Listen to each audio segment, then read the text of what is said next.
Welcome in. It is Adrienne Lawrence, and as you know, this is The Conversation. Fortunately, I am joined by an expert here with some unfortunate circumstances we're going to talk about, but they will be enlightening. That is gun violence expert Jonathan Metzl. He is also the director of the Department of Medicine, Health, and Society at Vanderbilt University. Thank you so much for joining us, Jonathan. Glad to be here. Yeah, so Jonathan, recently in my hometown, 6 people were killed, 12 wounded in Sacramento. And it was something that was extremely shocking for a number of us, especially since we do know that we have these mass shootings at all times. But this was one of the deadliest shootings in Sacramento history. And police believe that there is some gang activity involved, but it was also just just blocks from the California state capitol. What is going on when it comes to gun violence here in the United States? I mean, every shooting is a tragedy, and we should never normalize this. Every time there's a shooting, we should think, what can we do to stop this? But unfortunately, as we know in our country, we have a patchwork of different kinds of laws. So if one state has very tight gun laws, the state next to them or 3 states away might have really loose gun laws, and you can just drive guns in. We have loopholes through what are called ghost guns. We have loopholes through gun shows. And so it's just too easy for the wrong people to get guns, and we just don't have the means to stop them. And so even states like California that are trying so hard to do everything right and have laws that do reduce on an aggregate level gun death, even those states, because of the patchwork of really America, they also see this kind of tragedy and just again, every one is a tragedy. But I agree with you. This particular shooting was particularly jarring given the circumstance. Absolutely. And and police, I know they have arrested, I believe, at least 3 people involved, but they've yet to reveal what type of weapons were used in the shooting. But they have said that more than 100 rounds were fired. Like, who needs 100 rounds or more? This isn't some kind of Mortal Kombat situation. This is suburbia. What's going on?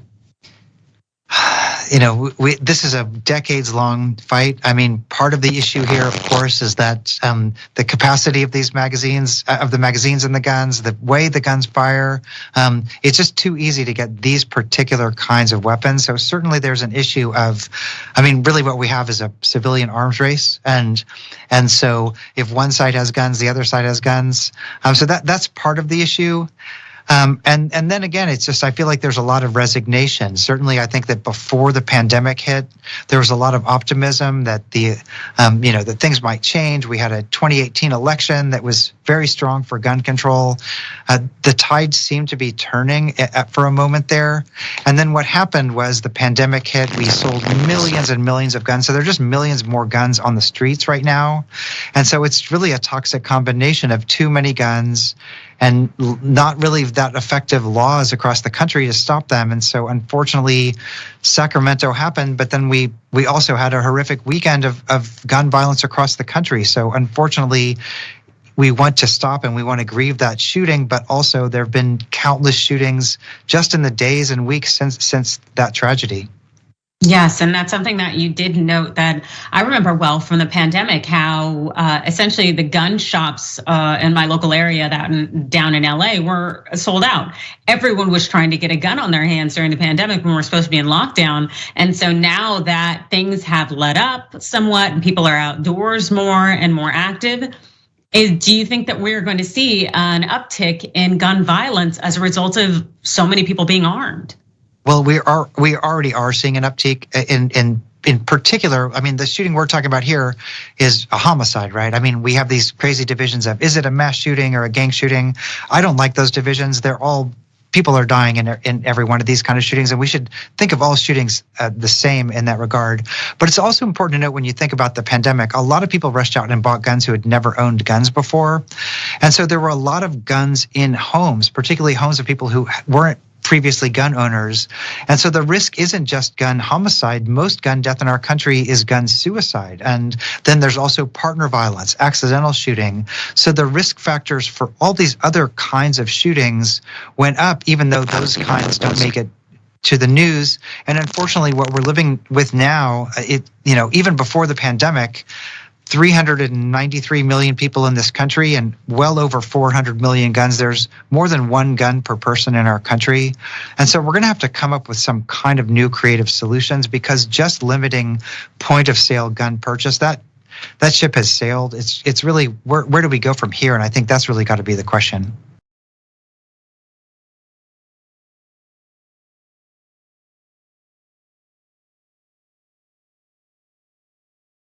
I also liked your point in terms of not trying to decipher between whether mass shooting or gang violence, because that was something that I had heard from a number of friends in Sacramento who are in the healthcare industry, as they have a very large nursing, doctor, physician care setup here in the Sacramento area.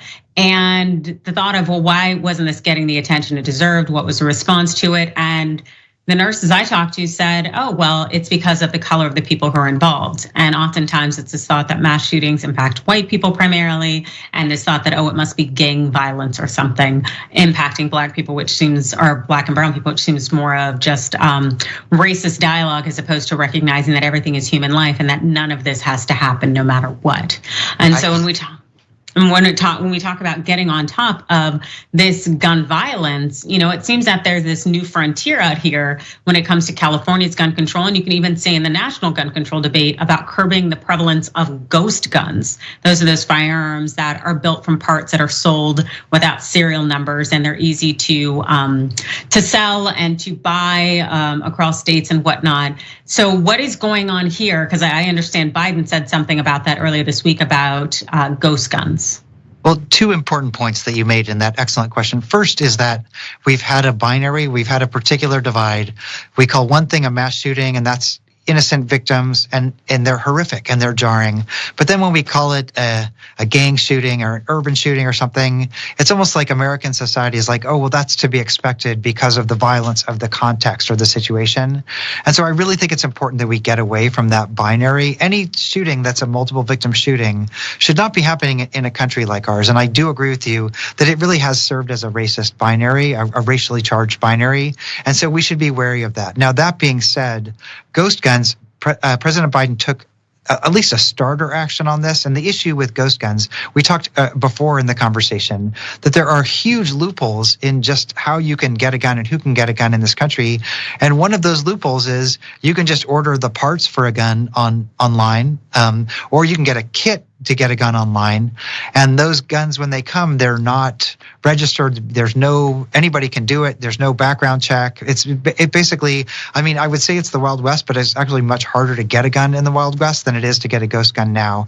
And so they're seeing a rise of these kind of guns, particularly in homicides, because they're not traceable. And the people who buy them don't have to go through the background check system. And so there have been a call from police and in communities in cases like New York to really see, is there something we can do? And at least the Biden administration took, I think, a first step toward regulating ghost guns. You would think it shouldn't be controversial at all. Like, these are not legally obtained guns.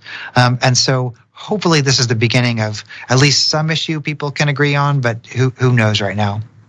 Yeah, and it's also a very scary thing knowing that California has some of the strictest gun laws, yet still is facing these mass shootings. And also, the fact is that you can't necessarily stop these ghost guns, but I also understand that Governor Gavin Newsom has talked about putting additional legislation in place. But again, if you can't track these things, how would you stop them? I'd love to hear your expertise and what do we need to do? Well, in terms of the ghost guns, there's a very easy fix. I mean, that's what we're starting with, which is just make that process. It's no different than buying a gun. So you should have to do a background check to get a ghost gun. And the parts themselves, particularly the parts that are the most, lethal, should be trackable, right? So that is not complicated at all. But that's a very easy first step. But I think the other part is, there's a kind of resignation when a mass shooting happens in a place like California or Chicago or, New York. People say, well, this thing happened here and we have tight gun laws, therefore gun laws don't work. That's certainly what the pro-gun side advocates. But I think that's the wrong lesson, right? I do still think that particularly places that have reasonable gun laws, and particularly if they're surrounded by other states that have reasonable gun laws, they have fewer mass shootings, but they also have fewer of many other kinds of shootings that are much more amenable to gun laws. And so there are fewer gun suicides, there's less partner violence. And so I think it's hard to, I mean, it's of course understandable to say, man, what more can we do? But it's important to note that gun laws are generally effective. They're just so patchwork that it's hard to really create any kind of coherent strategy for our country, which is really what we need. Yes, I definitely think the strategy is necessary. And now that we've seen kind of the NRA, it almost seems like they've taken a step back, at least with the whole bankruptcy and a lot more conversations, but it still seems that they have a stronghold on a number of individuals in the legislature. And so I guess if people are going to try to go the more democratic route, is there anything you'd suggest they do? Vote, run for school board, run for local elections. I mean, the most important part about the NRA is not the finances of the NRA right now. It's that the NRA has appointed so many judges across the country, and judges, as we're about to see with the Supreme Court, have more sway than anyone on gun policy. So one thing, of course, is to get involved in the democratic process. The way people were doing before, because voting and having the power to put in the judiciary really is a very important site here for this issue. And then again, I just really do believe that this past week has been a wake-up call for everybody. It's kind of, I mean, there's so many scary things happening in the world right now, but I do think we need to get recommitted to this issue and really try to imagine not just how we can stop mass shootings, but how can we stop what we call the upstream drivers of gun violence, because gun violence is linked to housing insecurity, poor job prospects, economic despair, neighborhood effects. And so it's also, how can we fix the larger social factors of which gun violence is a symptom, as opposed to, in addition to continuing to try to legislate for responsible gun laws. All right, well, thank you so much. I really appreciate that. That's gun violence expert, who's also the director of the Department of Medicine, Health, and Society at Vanderbilt University, Jonathan Metzl. Thank you so much for joining us. Thanks so much.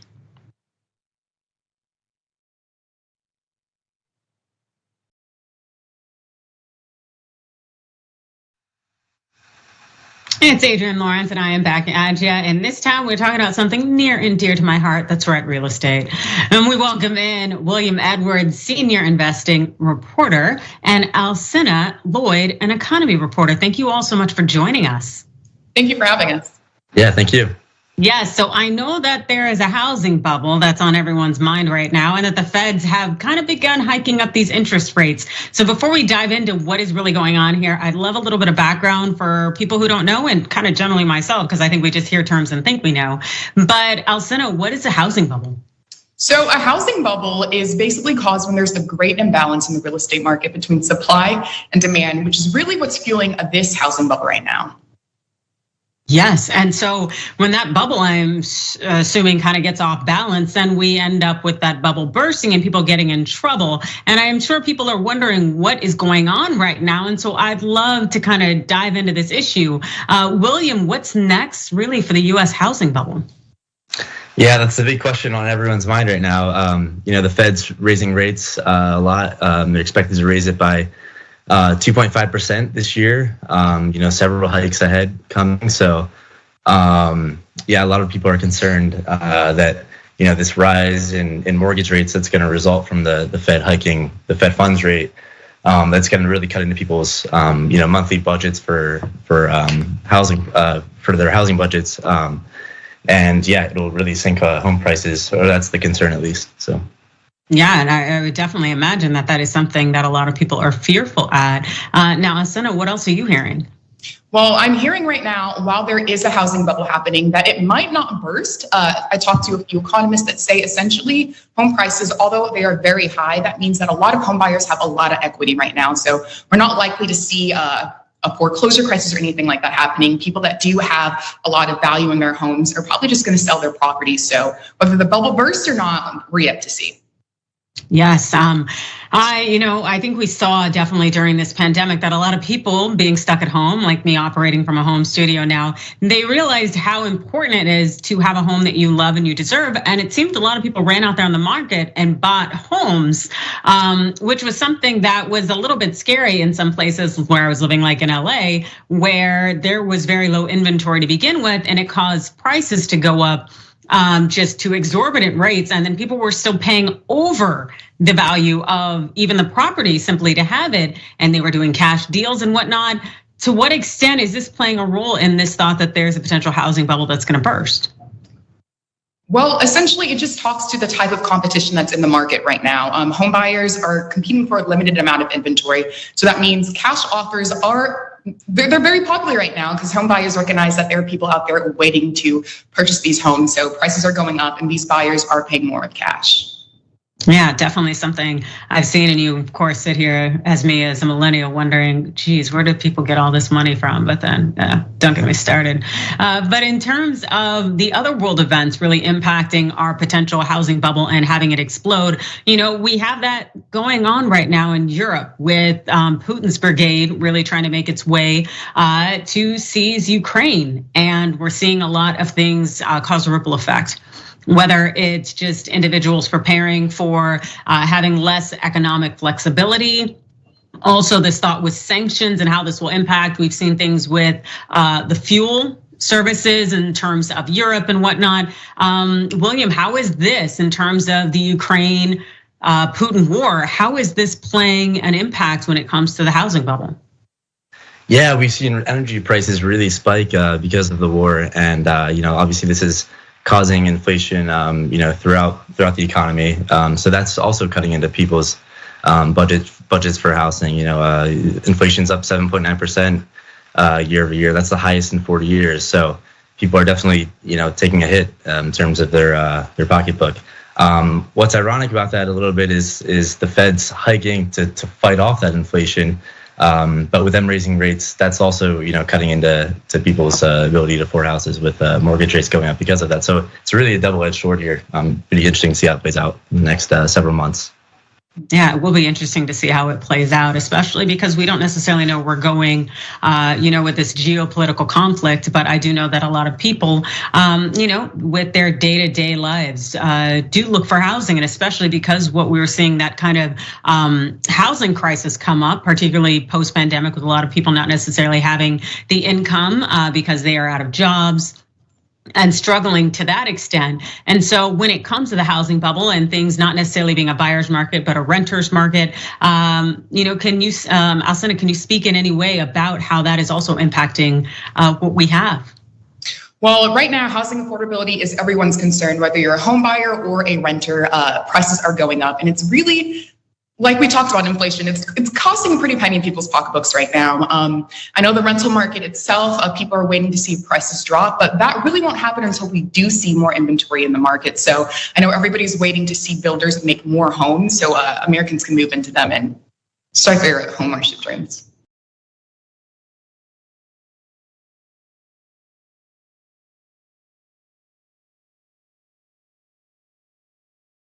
Kind of strange too, considering that I know that we have a lot of homes that are just empty and not being used in the United States, because I know that's something I often come across in reporting when we're talking about the housing crisis, when we're looking at individuals who are unhoused.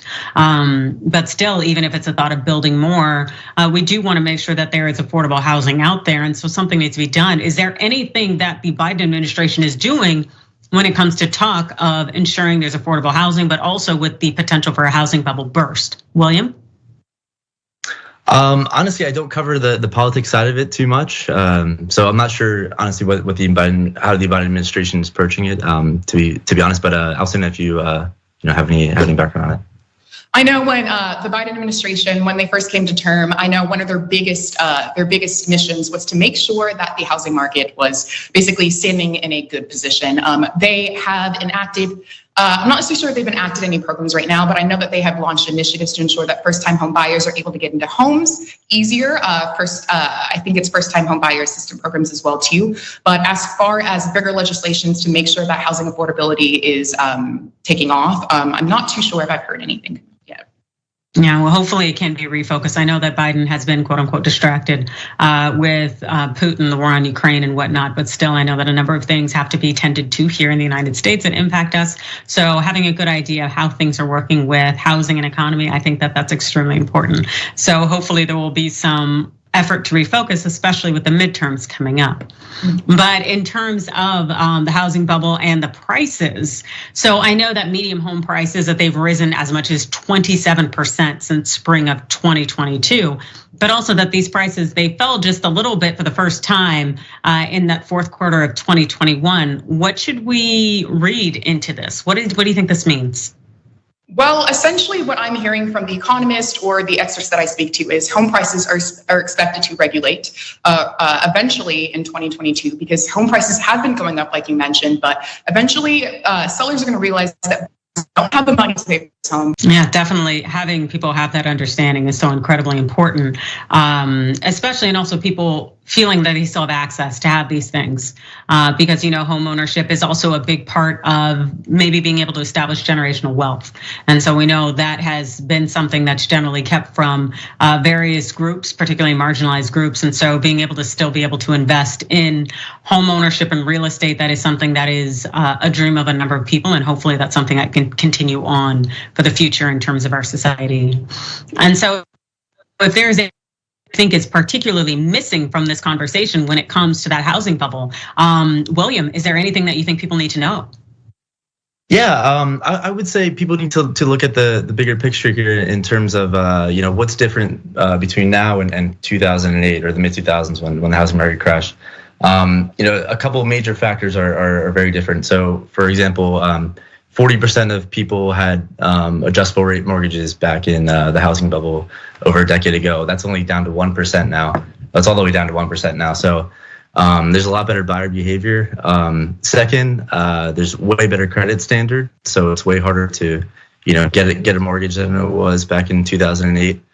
And third is supply is way lower than it was during the housing bubble previously. So I think we had about 12 months supply back in 2008, 2009, and now we're about 6 months supply. So supply is way lower than it was then.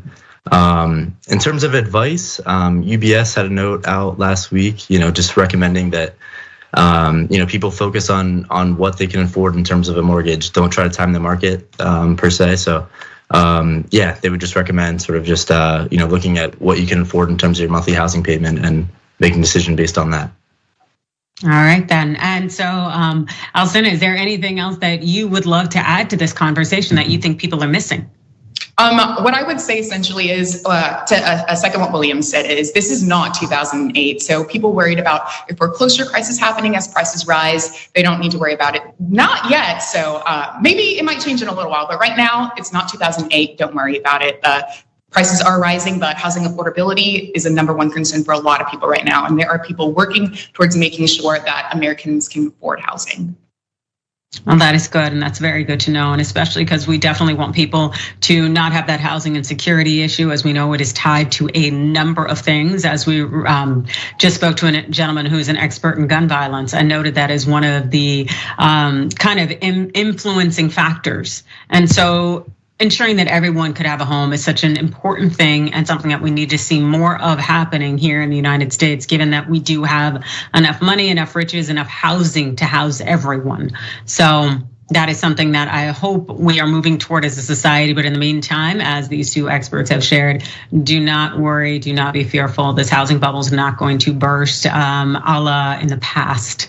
But I guess in the meantime, if people are looking to follow more of your reporting and more of your expertise, where can they find you, William? Yeah, just go to my author page. It's my name is William Edwards. So just Business Insider, William Edwards. My Twitter's actually hacked right now, so yeah, don't go there. Yikes, good to know. And Alcina, where can they find you? Yeah, you can also find me on my author page as well, but I'm also on Twitter as Lloyd Alcina. Fantastic. Thank you so very much, both of you, for joining us and also putting to rest some of the fears that we may have had. I know there are a lot of people out there who are wondering what the housing market's going to do, especially in such a tumultuous time with so much geopolitical conflict and all else. So thank you so much for settling any of those concerns. That's William Edwards, Senior Investigative Reporter, and Alcina Lloyd, Economy Reporter. Thank you again. Thank you. Thank you.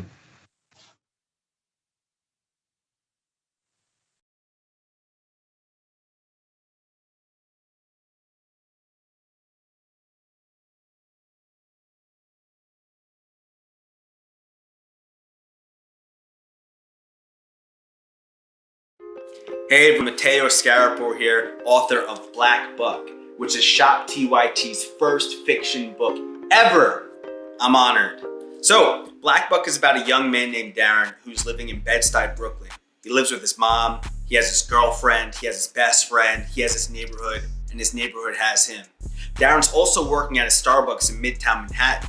And one day, this man, who's real suave and good looking, comes in and asks Darren to give him his regular. But for some reason, Darren says no. This man named Rhett Daniels, who's the CEO of a startup called Someone, located on the 36th floor of the same building, is impressed. And he invites Darren upstairs, and then he extends an offer to join his elite sales team. Darren reluctantly joins, and he soon realizes that he's not the only black salesperson there. He's the only black person in the entire company. So he goes through hell and back in order to make it to the top. And once there, he has status, money, power, but he says, you know what? I don't like being the token black guy. So he hatches a plan to help other people of color infiltrate America's tech startup sales teams, redefining what it means to be a minority in the workplace. This book definitely, if you couldn't tell, touches on many things that are relevant to this moment that we're all living in right now, but it's also connected to the many moments in history that have come before today. I hope that you read it, I hope that you enjoy it, and if you want to order a copy, go to shoptyt.com. Thank you, be well, and happy 2021.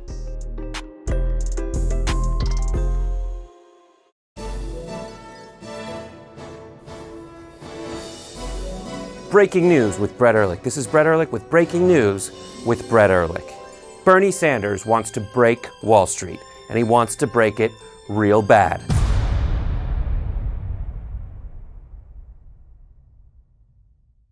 What's happening? I'm Rashad Ritchie, host of Indisputable with Dr. Rashad Ritchie right here on TYT. Let me tell you what we do on Indisputable.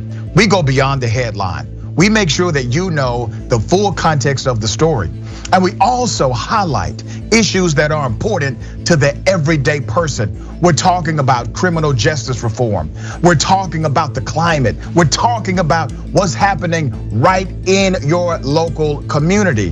We also highlight very important issues that are affecting all of us, like the economy, jobs, and we engage in transparent debates with people who may not think like me. We're living in a current social atmosphere where opinions are represented as facts and lies are represented as truth. Make sure you tune in to Indisputable with Dr. Rashad Ritchie, Monday through Friday, 2:30 p.m. Eastern Time, 11:30 a.m. Pacific Time. Hi, I'm John, and I'm new to TikTok, but about 3 years ago, I started my daily political news show, The Damage Report, because I noticed this trend where every morning I was waking up to this tsunami of news that was just generally dreadful and horrifying and shocking, and I thought that if I could spend my time helping people to navigate this, serving as a bit of a life raft, pointing out which news is important and why, there are worse ways to spend your day. We're not an average news show, and we don't want our TikTok presence to be average either, so feel free to let us know what you'd like us to do on the platform, and maybe give us a follow at The Damage Report. All right, Amazon Prime members, here's how you can subscribe for free on Twitch. Start by linking your Amazon Prime account to your Twitch account, and then click that little subscribe or resubscribe button below the stream on Twitch. Scroll down and select the subscribe free with Prime button, and then you're finished. Close out immediately and share your little subscription alert with the chat. Send a cute message along with it, and bathe in the sweet, twitchy, Bezos-funded love. Hashtag Bezos Bucks.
Welcome to TYT. I'm your host, Anna Kasparian. Cenk Uygur is still away. He'll be back next Monday.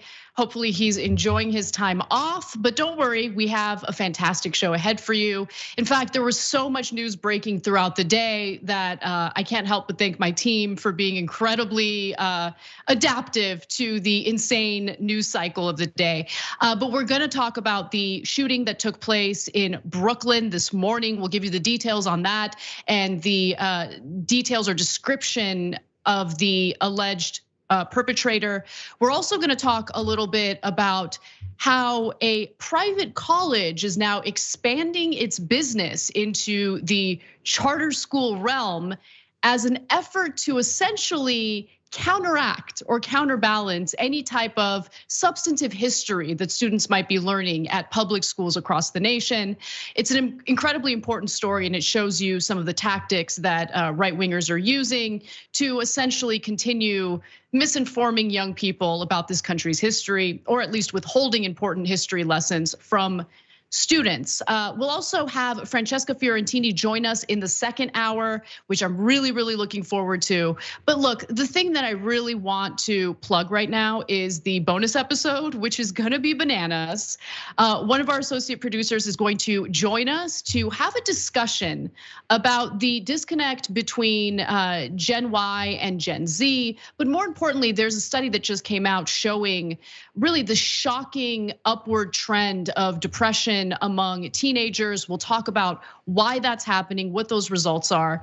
And look, we got to give you guys some dessert in the bonus episode for our members as well. Ted Cruz was asked an incredibly indecent question. So we're gonna have probably an indecent conversation about it. So if you're not a member, you can become one by going to tyt.com/join or click on that join button if you're watching us on YouTube.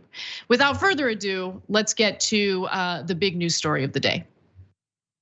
Just before 8:24 this morning, as a Manhattan-bound N train waited to enter the 36th Street station, an individual on that train donned what appeared to be a gas mask. He then took a canister out of his bag and opened it. The train at that time began to fill with smoke.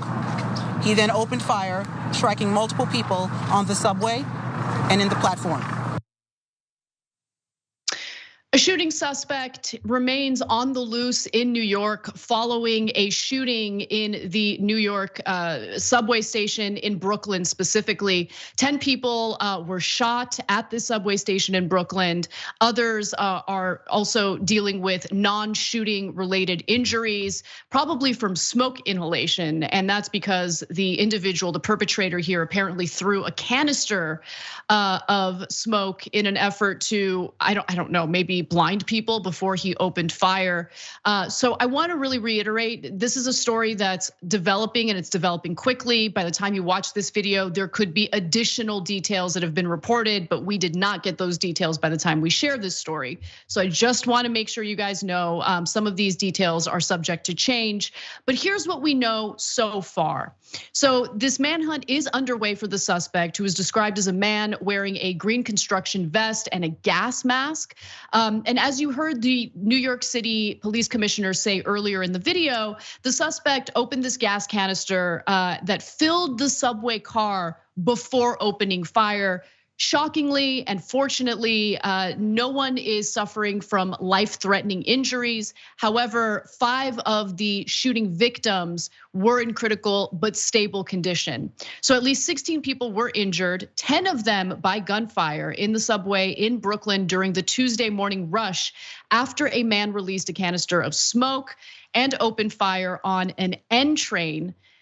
At around 8:24 a.m., as the train pulled into the 36th Street station in the Sunset Park neighborhood, the man, who was wearing a construction vest, put on a gas mask before firing shots that hit people on the train and the nearby platform. So far, a gun and a bag of fireworks has been found at the scene. Authorities believe that the weapon he was using, the gun he was using, likely jammed, which is fortunate because there could have been far more victims had that not happened. And also people who were on the train were complaining about the smell of gasoline. And it turns out that a spray bottle full of gasoline was found on the train as well. Although that's all we know about the gasoline spray bottle. We know nothing else about it. In fact, it has not been confirmed that the gas bottle was something that the perpetrator had in his possession. We don't know. I just want to cover all bases and make sure you guys are aware of what we know for sure, what we don't know for sure. Now, shootings, unfortunately, have been on the rise throughout the country, but certainly in New York as well. Shootings in New York City have increased this year, and the uptick in violent gun crime has been a central focus for Eric Adams since he took office in January. Through April 3rd, shooting incidents rose to 296 from 260 during the same period last year, according to police department statistics. Adams has sought to reassure residents and recently deployed about half a dozen anti-gun police units, okay? So we're gonna talk about that in more detail in just a moment. But first, I do want to give you some more details about what is being reported about the perpetrator. And I'll also share some of the videos that have made their way online on social media. So as we speak, authorities are specifically looking for an Arizona U-Haul truck. I say an Arizona U-Haul truck because its license plates are Arizona license plates.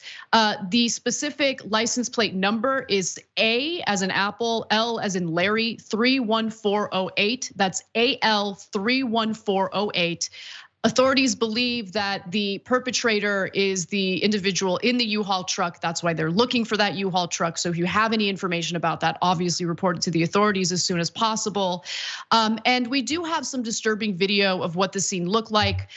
This video doesn't show any blood, it's not gory. It's one of these subway cars where people can hear the gunshots.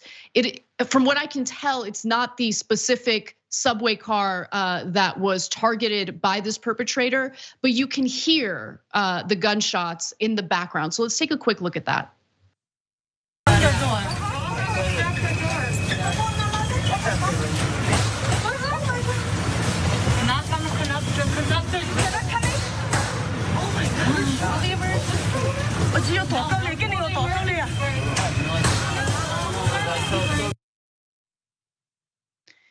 Just absolutely terrifying, especially because you're captive if you're in a subway car that's moving. And certainly the individuals who were in the subway car that was targeted by this perpetrator were unable to escape until the car stopped. So imagine how terrifying that is, how much panic that leads to. Someone throws a smoke canister, and then immediately after that you hear the gunshots.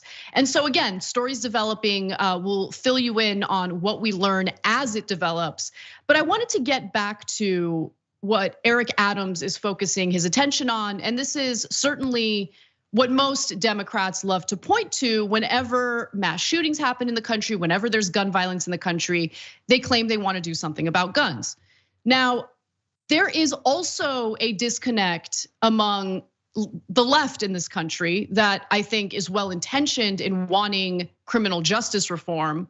But in an effort of pursuing that kind of haphazardly, there are all sorts of individuals who basically don't get prosecuted for gun-related crimes. And I'm not even kidding. So I'll give you a specific example of what an official said. District Attorney Alvin Bragg, the same individual who has decided to stop pursuing criminal charges against Donald Trump, said something really interesting when he came into office in January. He announced in his day one memo that certain gun crimes would not be prosecuted. But why? Why wouldn't they be prosecuted? Isn't it kind of fascinating how he's like, yeah, I'm gonna just stop pursuing this criminal investigation into Donald Trump. He'll lie and say that's not the case, although two prosecutors working on that investigation stepped down because Alvin Bragg stopped pursuing the criminal investigation. But to then find out that this man doesn't think that gun-related crimes should be prosecuted, it really does blow my mind. It really does. But what I also found really interesting while I was, researching this story and trying to understand what's been going on in New York, which has been dealing with a significant increase in subway-related crimes, violent crimes, to the tune of a 55% increase, is that the left has been furious with Eric Adams and city officials for wanting to do something that I think is common sense. So in 2019, they passed their no cash bail reform, which I'm actually in favor of as it pertains to nonviolent offenders. So if you get caught with possession of drugs, I'm sorry, I don't think that you should be stuck in a jail cell until you get your day in court, especially if you don't have the funds, if you don't have the means to bail yourself out. So I think that the intention for bail reform is a good intention, but there were all sorts of violent crimes grouped into this reform, meaning that certain individuals who were caught with illegal possession of a firearm got to take advantage of that reform, even though I would argue if you get caught with an illegal gun, it's important for you to not be able to take advantage of a reform that was specifically marketed to the American people as a way of looking out for nonviolent offenders who might be living in poverty, right? So I want to be clear, we don't know anything really about this suspect. So I'm not trying to make a point about how, this was a repeat offender who got to take advantage of no cash bail. I'm just talking about the weird contradiction that we're seeing among the left when it comes to gun-related crimes.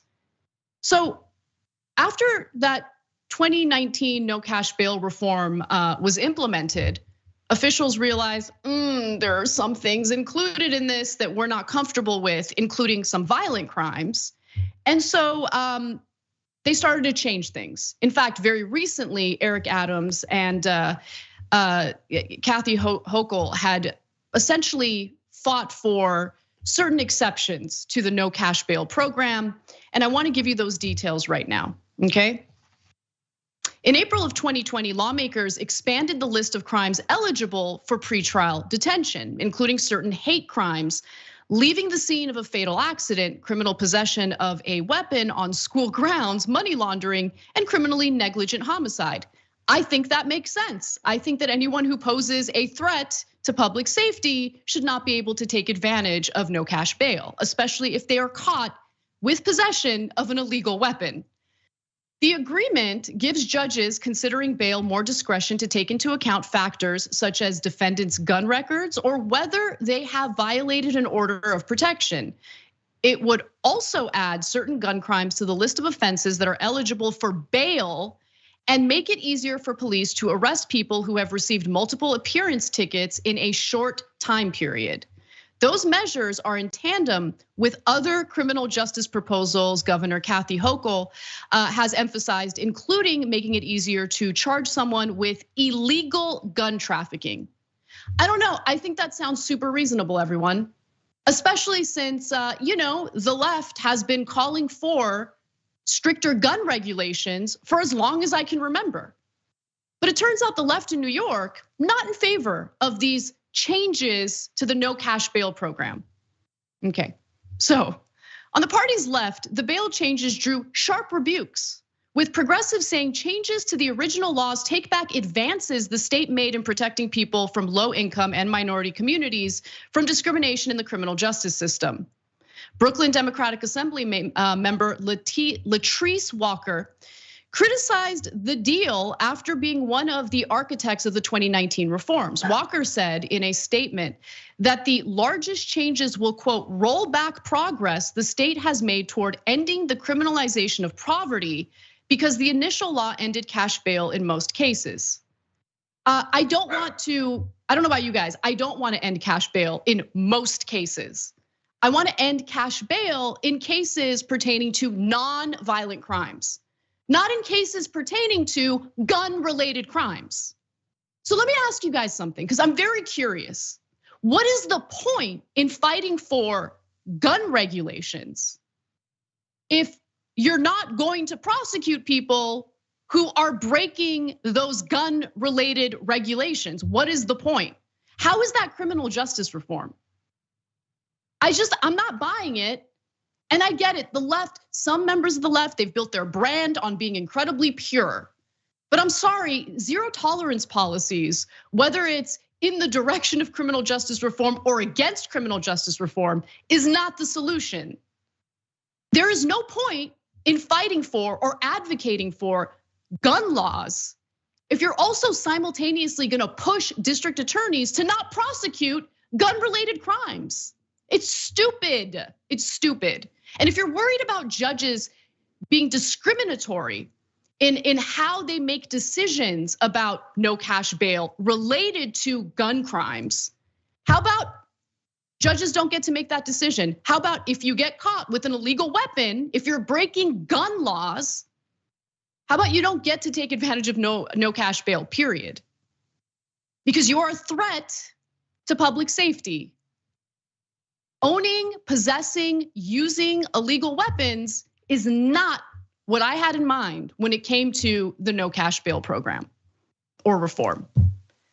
So look, again, we don't know the details about the perpetrator here. We don't know if he's from Arizona, even though he allegedly was in a U-Haul truck with Arizona plates. We know nothing, really. So the story's developing. But I do think that if the left or Democrats are gonna start proposing solutions to the very obvious uptick in crime that we're seeing in the country, you don't really have a leg to stand on if you're simultaneously calling for, no prosecution or no cash bail for violent offenders, including people who commit gun-related crimes.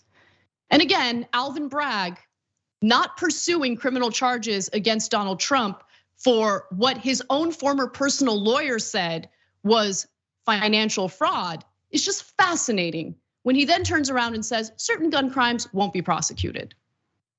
Don't agree with that. I think that's a stupid system.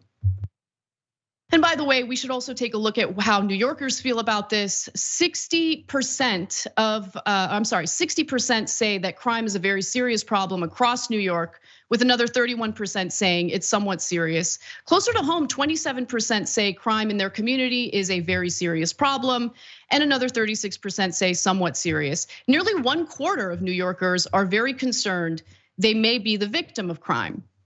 And while the left wants to minimize the increase in violent crime that we're seeing in major cities across the country, I would argue that it's a bad tactic if you do want to pursue common sense criminal justice reform.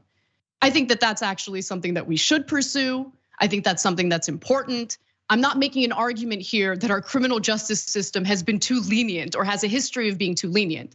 I do think that in a well-intentioned effort to pursue criminal justice reform, certain reforms were passed without really thinking about the unintended consequences. And we should fix those unintended consequences instead of making excuses for it, because that window for criminal justice reform is closing quickly with people feeling concerned about the uptick in crime.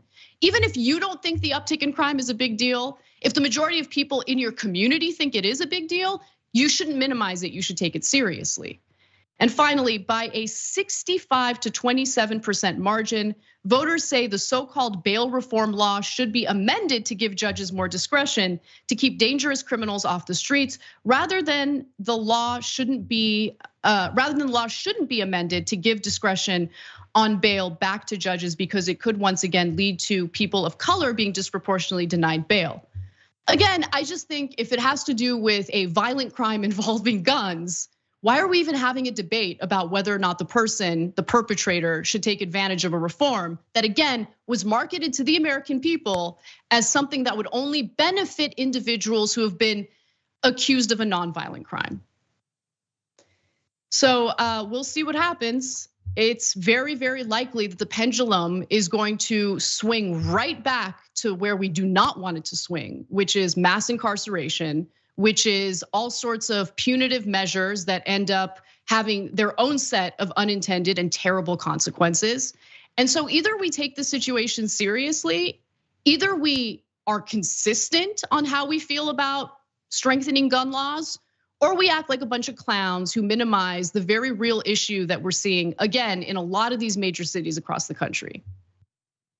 All right, moving on. Hope you guys enjoyed that spicy take. So let's talk a little more about New York, because there's another story, and this one is a doozy for the state Democrats. So New York's Lieutenant Governor Brian Benjamin has been arrested in a federal corruption investigation. Not a good look, especially for the current governor, Kathy Hochul, who was planning on running to be, to continue serving as governor, and his running mate happened to be Benjamin Bryan. Now, what happened? Well, Brian Benjamin. Benjamin, a Democrat, was accused in an indictment of participating in a scheme to obtain campaign contributions from a real estate developer in exchange for Benjamin's agreement to use his influence as a state senator to get a $50,000 grant of state funds, meaning taxpayer money, for a nonprofit organization the developer controlled. So the nonprofit's name is Friends of Public School Harlem, which was run by a guy named Gerald Migdal. Gerald Migdal is the real estate developer. He's the one who founded this nonprofit, and he's the one who made this alleged deal with Lieutenant Governor Brian Benjamin, who, by the way, has since stepped down from his role. He has resigned following his arrest. Now, facing charges including bribery, fraud, conspiracy, and falsification of records, Benjamin pleaded not guilty Tuesday at an initial appearance in Manhattan federal court. He was released and bail was set at $250,000. The terms of his release call for his travel to be restricted and bar him from returning to the state capitol in Albany. So it's just a pay to play type of situation. Now, let me just be clear, as we talk about on this show incessantly, legalized bribery is very much part and parcel of our governing system, okay? There are so many ways politicians can get like unlimited campaign donations from corporate donors.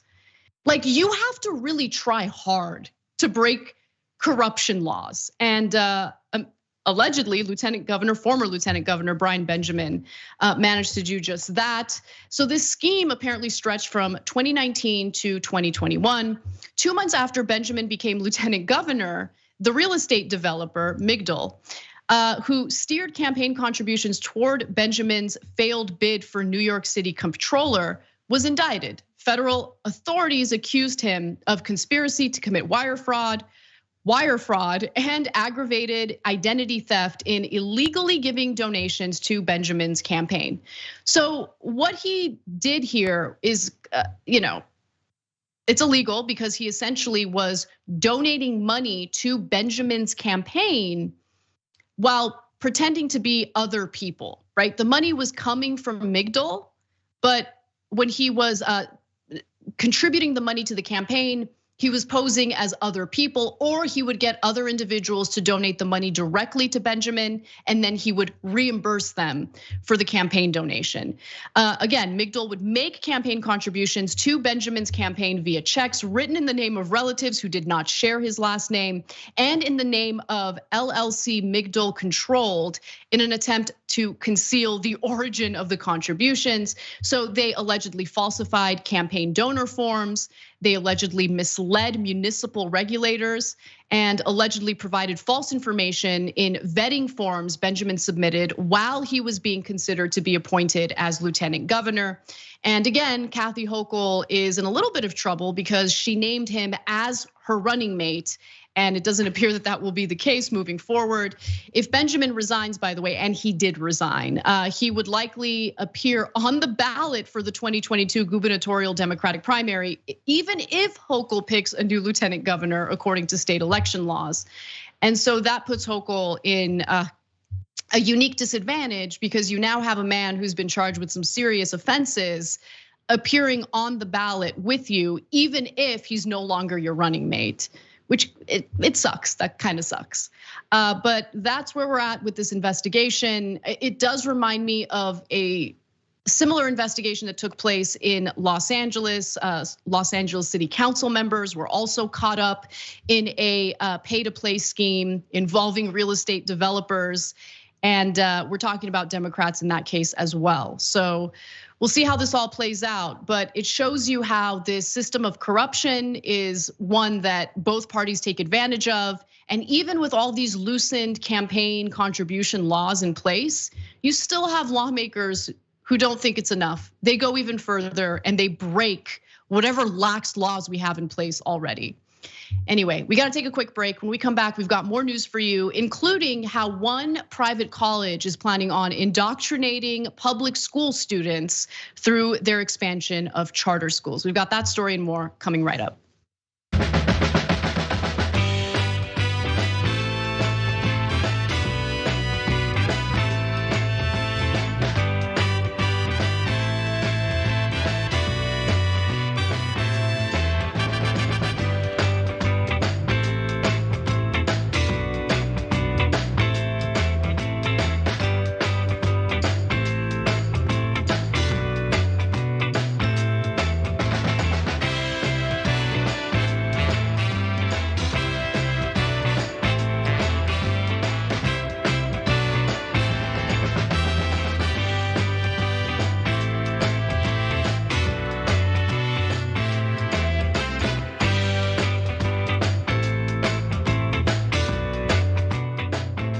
What's up, everyone? Welcome to our first social break of the show. I'm gonna start off with the Twitch community. Anthony Chicken, 16 months prime.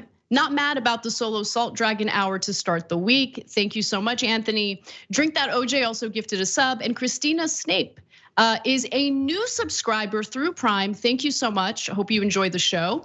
I also want to thank our new YouTube members, including Jane Huseman and Mika, who has a last name that I refuse to butcher. So thank you so much for becoming new YouTube members. We're gonna have an awesome bonus episode today that I'm really looking forward to.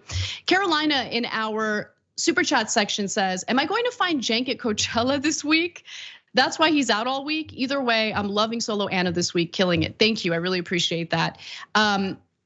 No, he is not at Coachella. That would be the weirdest thing imaginable, but he is on vacation, well-deserved. Can't wait to go on mine. So hopefully he's enjoying it. Franklin Sharp Slicer writes in and says, Salt Dragon, a belated happy 15th.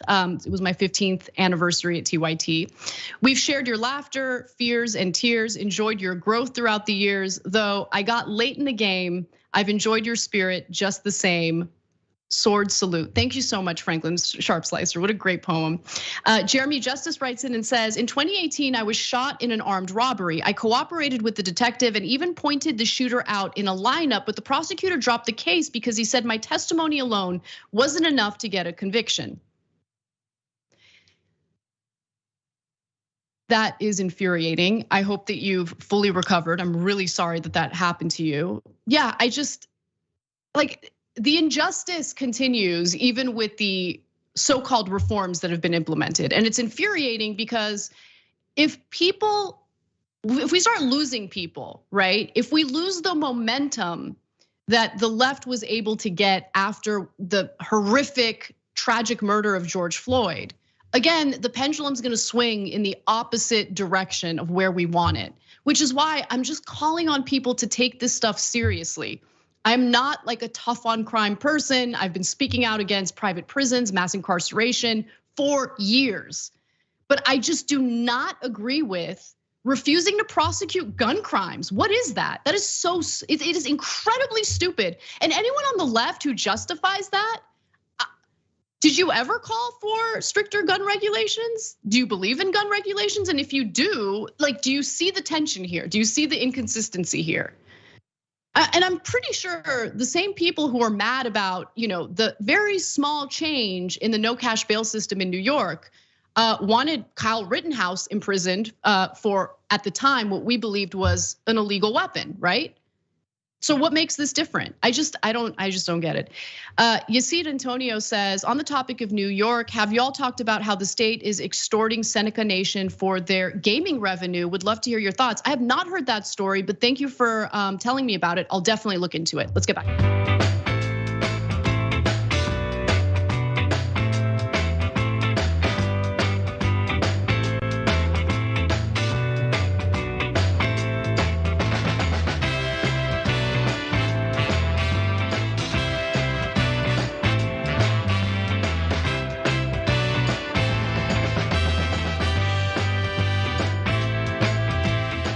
What's up, everyone? welcome back to the show. Anna Kasparian with you.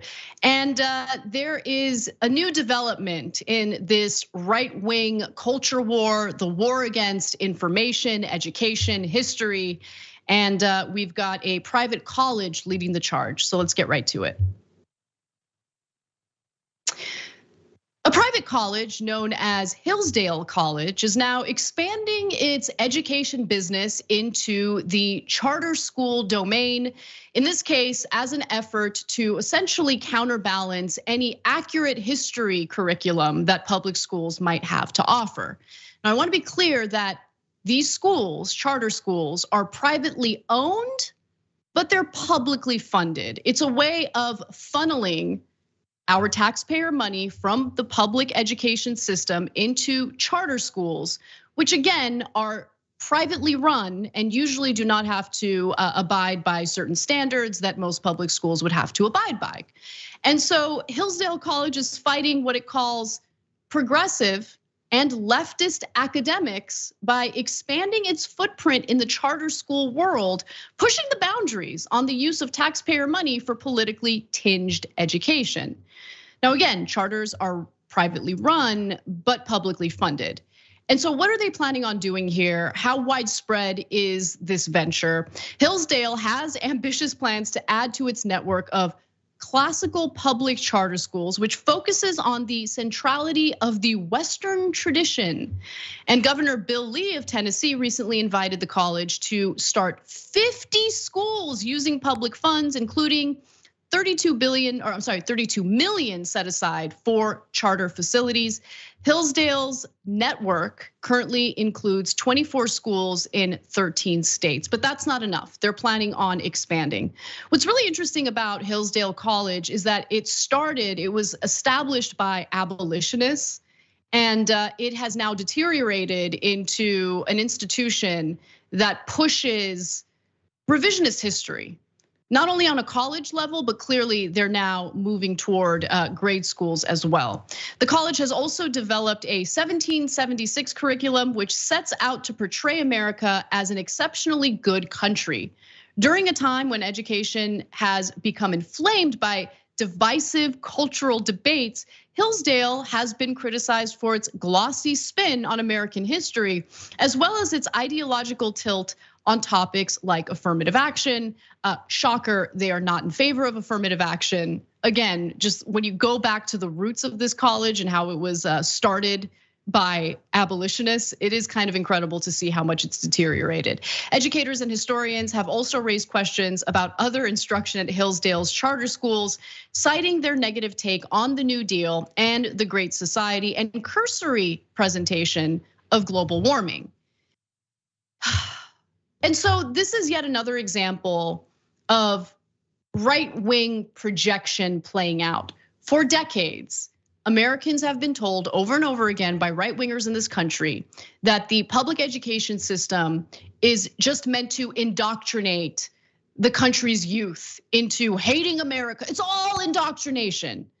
But the reason why I say it's projection is because we have seen one case study after the other of right-wing institutions, right-wing lawmakers, right-wing school boards making decisions that transparently and intentionally indoctrinate kids and feed them revisionist history. Which, by the way, let's take a step back, because I'm old enough to remember what history lessons were like when I was in grade school, when I was in high school. And this notion that it's somehow too critical of America is so ridiculous. I mean, as you guys probably already know, our public education system has actually done a pretty good job omitting important details about this country's history, right? In an effort to kind of paint the United States as, a country that had a few problems in the past, but we've gotten past it. We've managed to combat all of it. That's what I remember about history.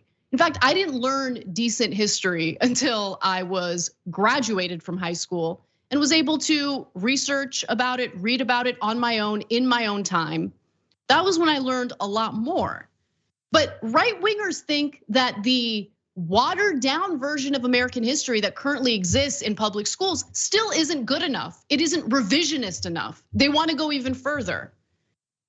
And the thing that's amazing to me, let's just pause for a second before I give you more details about this story. You're going to propagandize history lessons and school curriculum in an effort to what? Trick America's youth into thinking that America's perfect? To trick American youth into thinking that we've got it all figured out? To trick the people who are about to take out tens of thousands, if not hundreds of thousands of dollars in student loan debt, that we've got it on lockdown. We've got it all figured out. America is number one, no other country compare. Really, you're gonna trick them? You're gonna trick them when they graduate college, saddled with student loan debt, and essentially serve as indentured servants, working jobs where they're mistreated, underpaid, and easily replaced by robots. You're gonna trick them into thinking America's perfect. Okay, good luck to you. Good luck to you.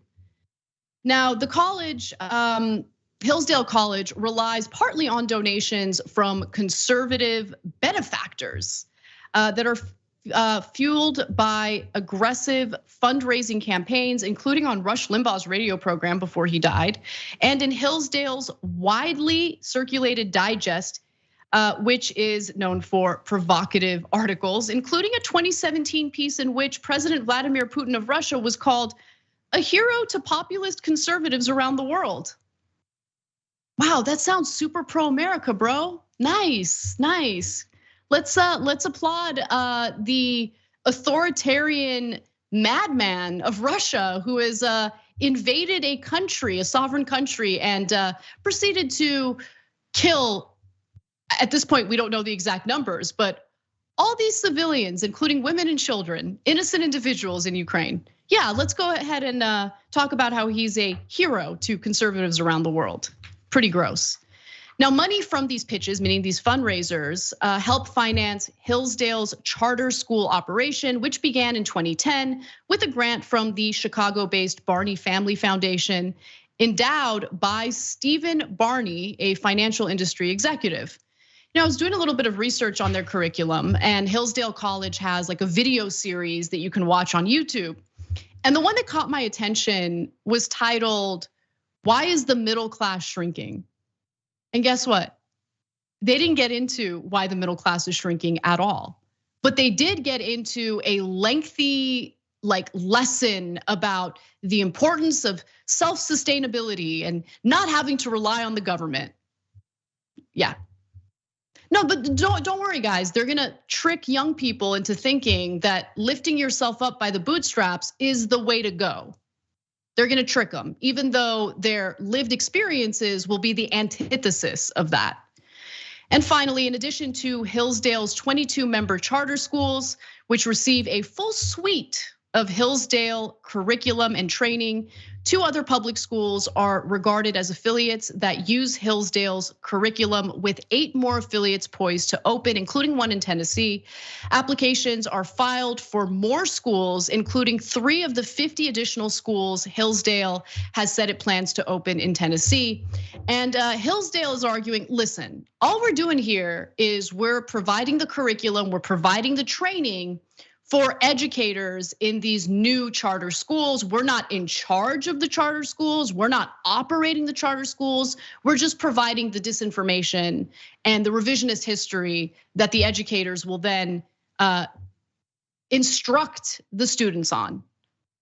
And the problem here, aside from misinformation or revisionist history, is the fact that the real point of charter schools is to do away with unionized teachers.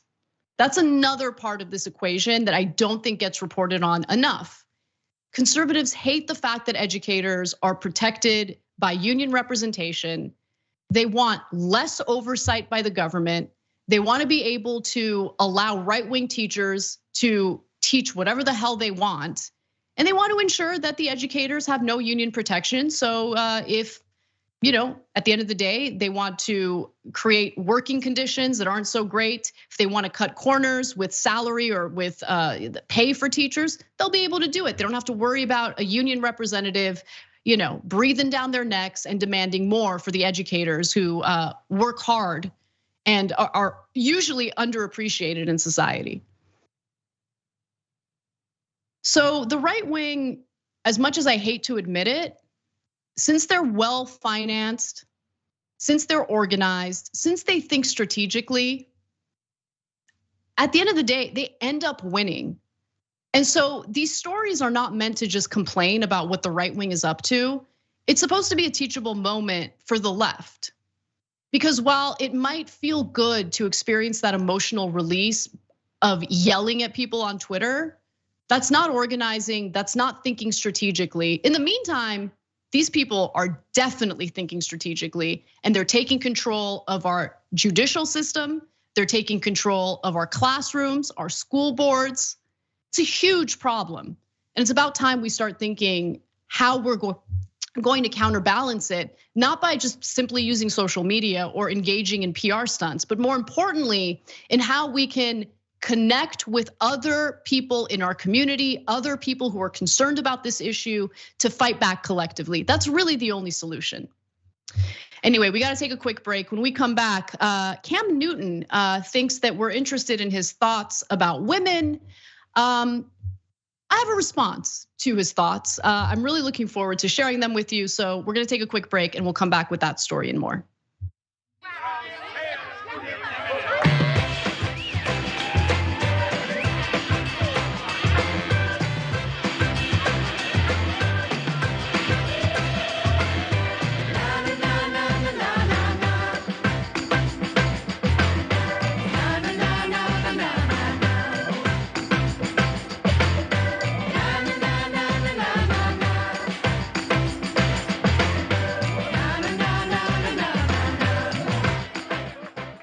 Dragon with the girl tattoo writes in and says, New York City has money for robot dogs, but can't keep the train/station cameras working. That's right, one of the surveillance cameras was not working while this attack happened, while the shooting in Brooklyn happened, which is pretty devastating. Shai Coltrane says, as of January 2022, we've had 131 mass shootings. Here's the good news, it's only April. Yep. So do we do anything about gun laws? And if we do we actually enforce them? That's my question. Nate Dogg in our Twitch community says, Russia is firing teachers who are teaching that Ukraine is their own country. That is what Republicans want America to be. Nate, you're so right about that. Now, it's a little different though, when the thing that you're lying to students about is actually going to have an impact on them because their lived experience contradicts what they're being taught in school. You get what I'm saying? So if you wanna engage in revisionist history and convince students that like, no, everything's great. Like we live in a wonderful, democratic, fair society. Capitalism is great, you have nothing to worry about. What's gonna happen once they're out there working? You think they're gonna be stupid and not realize that they've been lied to? Like that's the thing about the right wing. Anyway, and that's the reason why so many young people are on the left. It's because of what they're experiencing in their lives, whether it's through student loan debt, terrible working conditions, all of that. All right, let's go to Diana, who says, it appears to me they are investigating Trump after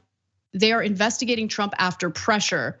Diana, they claim that they're, no, Bragg is claiming, no, we're still investigating Trump. We're still investigating. But the prosecutors who have stepped down say that that's a lie. So it's a little bit of he said, but why did they stop the criminal investigation in the first place? Like it really makes you wonder. Jonah Morton says, bail is for bail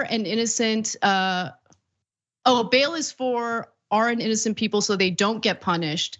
It's designed, the crime shouldn't matter as long as the bailee is innocent. If you get caught with an illegal weapon, you're not innocent and you're a threat to public safety and you should not take advantage or be allowed to take advantage of no cash bail. That's where I stand on the issue.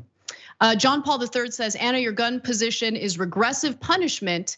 Tackle gun supply, not people on the ground who may not have the means to get legal protection. Sad, I disagree. If you have an illegal weapon, if you are in possession of an illegal weapon and you commit a crime while in possession of that illegal weapon, you should be prosecuted. We disagree on that. I don't think that we should just have like this soft on crime stance on violent offenders. That's my take. You can call me regressive if you want, But if that is the dominant position on the left is already lost on criminal justice reform. I'm just giving you the very obvious prediction. And maybe a year from now, I'll get to do a series of videos like I did on Tulsi Gabbard where I brag about being right. All right, we gotta take a quick break. And when we come back, we've got more stories for you, including Cam Newton.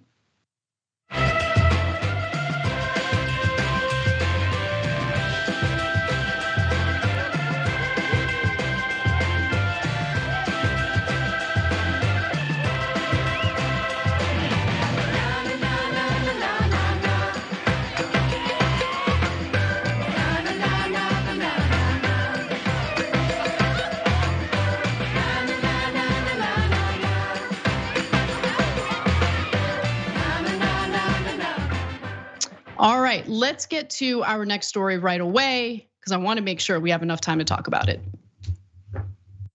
I grew up in a 3-parent household, my mom, my father, and my grandmother. And I knew what a woman was, not a bad bitch. Okay, what's the difference? A woman. Yeah, this is where NFL quarterback Cam Newton thinks women are interested in hearing his thoughts on females.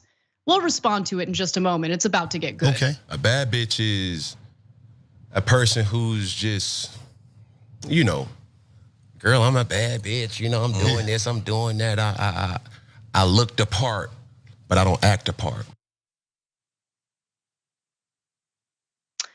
Yes, the big boy in the video that we just watched is Cam Newton. He is an NFL quarterback, for those of you who don't follow the NFL. He's currently a free agent, but I'm not really interested in talking about his sports career. I am interested in addressing what he said in that video because he seems to think that he is God's gift to women and that, you know, he has the ability to pass judgment on women who don't fulfill certain roles that he feels they need to fulfill.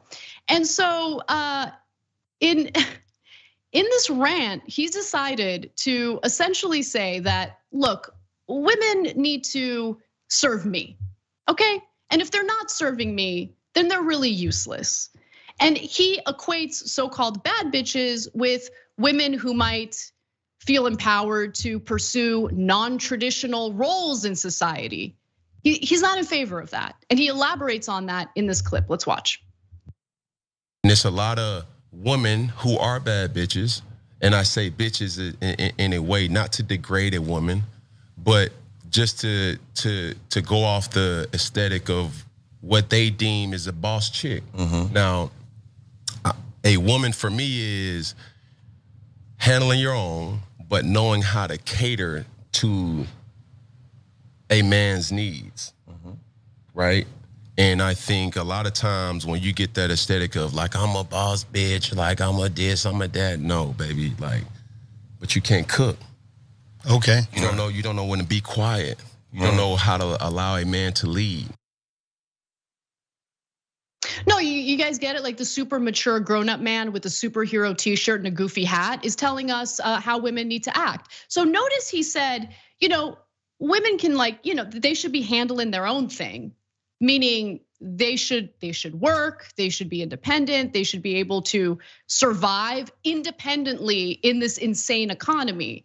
But that's not good enough for this catch, Cam Newton, okay? You need to be able to bring him his slippers when he comes home from work. You need to be cooking for him. You need to be his personal servant. Because if you're not, then you ain't a woman. What's missing in this exchange, in this conversation is, what the hell does Cam Newton offer to his female partners? Oh, that's right, I do know what he offers to his female partners.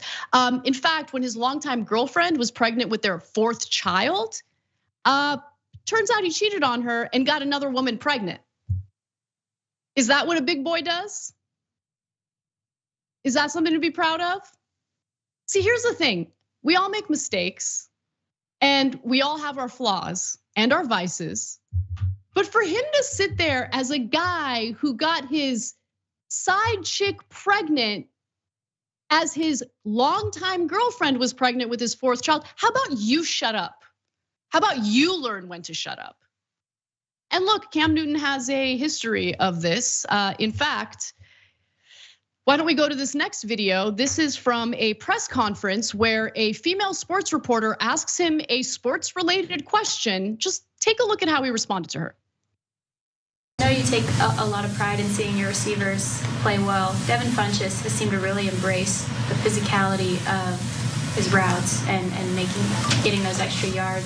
Does that give you a little bit of an enjoyment to see him kind of truck sticking people out there? It's funny to hear a female talk about routes. Like,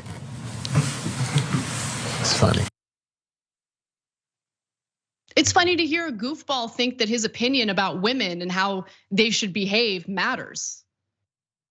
It seems like he's super uncomfortable being around empowered women. That's what it really comes across. Because if you watch that press conference, we're dealing with a female sports reporter who's asking a perfectly fine question, can't handle it.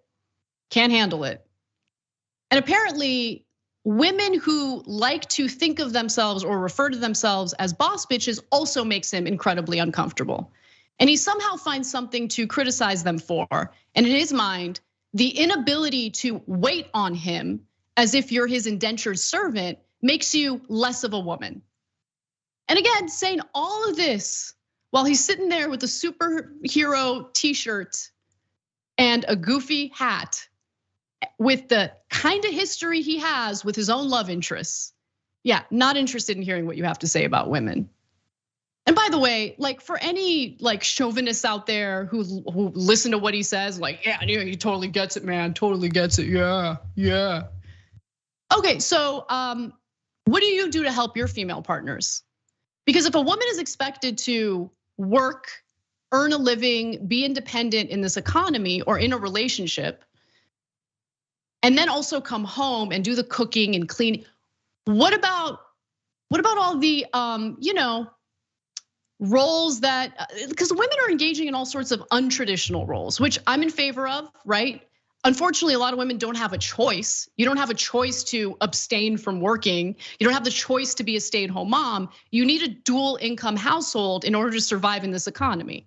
So since women are forced in many cases to get out in the workforce, leave their kids at a daycare or with family members in order to do that, what's Cam Newton doing? Is he engaging in any of the untraditional male roles to ensure that there's some fairness in his relationships? But that's a silly conversation to have, considering he cheated on his pregnant girlfriend and got another girl pregnant as his girlfriend was pregnant. That's who Cam Newton is. And he's giving women advice on how to act. No, how about you shut up? Anyway, small men, man. Small men rule the world. Always given positions of power, always applauded. Small. Cam Newton is a small, sad man. Just fact of the matter. All right, finally, let's talk about the latest in the January 6th riots, because it turns out a former cop has been found guilty of all charges. An ex-Virginia sergeant and Capitol rioter by the name of Thomas Robertson was found guilty on all 6 charges he faced for his actions on January 6th. And I don't know if Tim Pool is paying any attention to this story. I want to make sure he is. So make sure you draw his attention to this, because he seems to be severely misinformed when it comes to the January 6th riots. We'll get to the details on that in just a moment. But first, here's the context.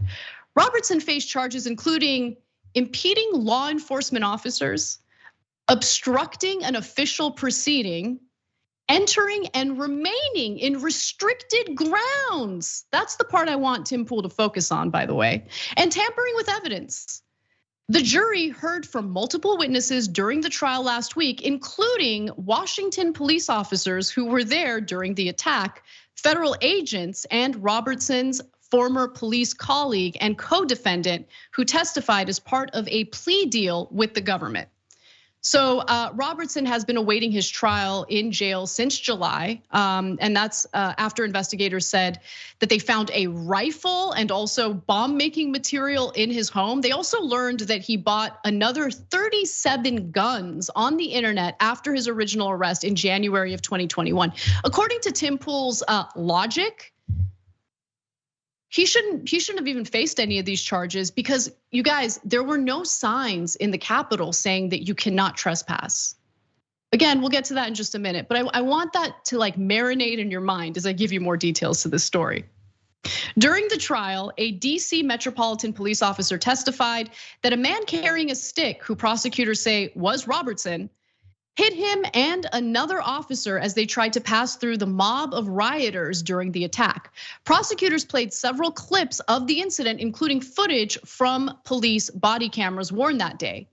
Prosecutors also cited online posts Robertson allegedly wrote a month before the attack, where he called for an open armed rebellion. The defendant made good on that promise. Assistant U.S. Attorney Elizabeth Alloy told the jury during opening arguments, saying that Robertson used a large stick to impede officers who were called in as backup during the riot. And then finally, some more details on this. Robertson's former Rocky Mount police colleague, Jacob Fracker, testified that Robertson joined him inside the Capitol, took a photo with him, and joined in chanting and cheering with the crowd inside. Fracker also testified that he had given Robertson his cell phone after the pair were told to turn themselves in, and that Robertson had put the phone in a container for ammunition and told him something to the effect of, "Problem solved." And let's keep it real. His defense was pretty weak, maybe because there was so much evidence against him. And in closing arguments, Robertson's attorneys argued that he had no plans to go down and say, "I'm going to stop Congress from doing this vote," and continued to suggest that the stick Robertson had with him was simply a walking stick. That's all it was, guys. It was a walking stick. It's just sometimes he slips and hits others with the walking stick, but it's a walking stick. That was his defense. Pathetic. Now, notably, he had his case heard before a jury. And I think that made all the difference, because Tim Pool had made one of the stupidest arguments in order to provide cover for the Capitol rioters. If you don't remember what that stupid argument was, let me remind you. A lot of people keep saying trespassing, and I think it's because we're like, they entered this property. But the Capitol is public property. My understanding is that many of these buildings, I'm not sure about the Capitol specifically, are open to the public in most cases. And for a lot of these people, you can watch video of the police opening up the door and saying, "I agree with your right to protest." So these people who walked in and were looking around and like smiling and waving, they were not informed. They weren't allowed to be there. There were no signs. There's no warning. The first thing that has to happen is, "Excuse me, you are trespassing during an official proceeding. You need to leave." "Oh, sorry about that. Bye-bye." But they didn't do that. So I'm wondering if this is even trespassing. Tim Pool's wondering if it's even trespassing because there were no signs saying that you may not trespass, right? Apparently he missed all of those videos that were littered across the internet showing how cops who had barricaded the building, who tried to block off the building, were overpowered by violent rioters who had attacked them physically in order to get through. Apparently, the entire country was able to see those videos except Tim Pool.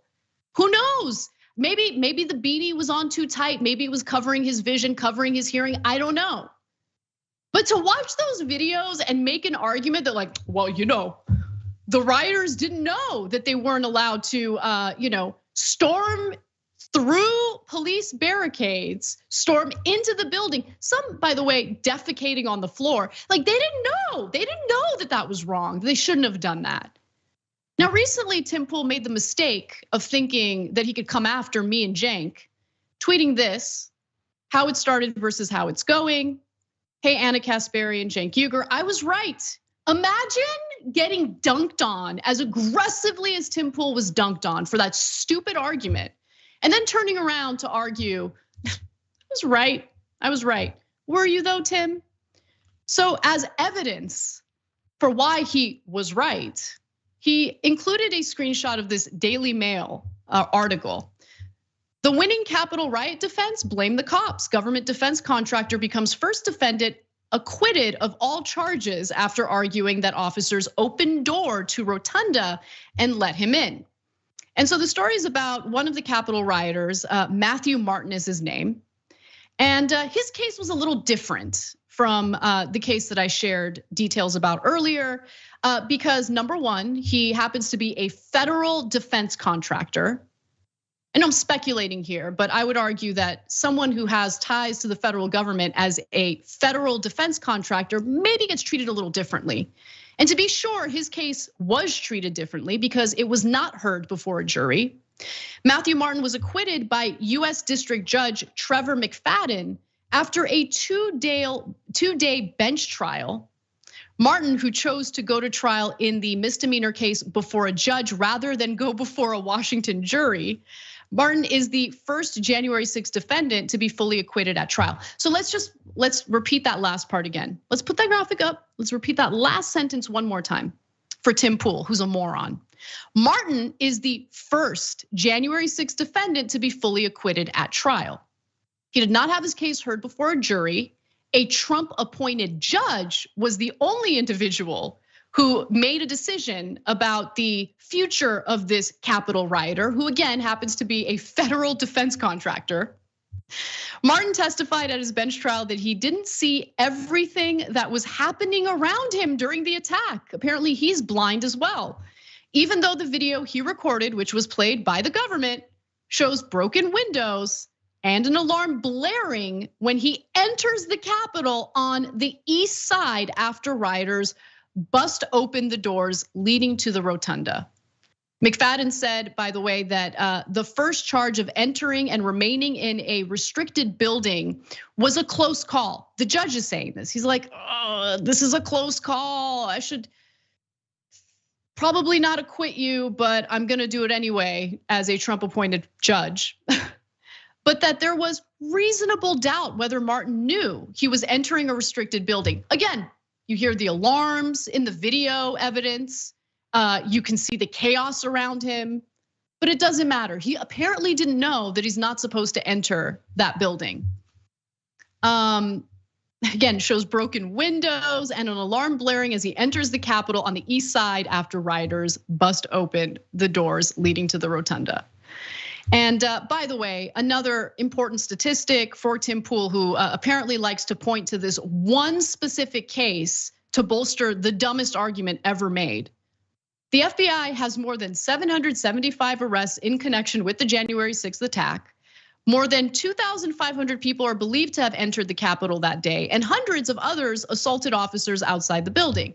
So if you're going to point to the one case that seems to be skewed in the favor of this Capitol rioter because of how the case played out, maybe just spare a moment to mention the literal hundreds of other arrests.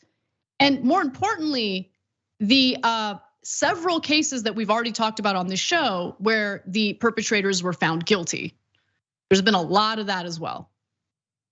But Tim Pool, curiously seems to have some sort of interest in providing cover for what happened in the Capitol that day, all while pretending to be someone who identifies as a liberal. Is anyone really buying that? Anyway, listen, Tim, you're way out of your league.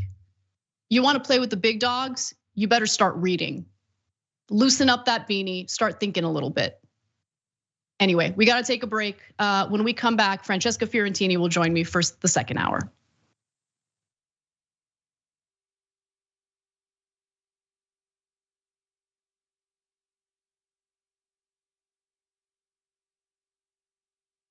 You know what the progressive movement needs?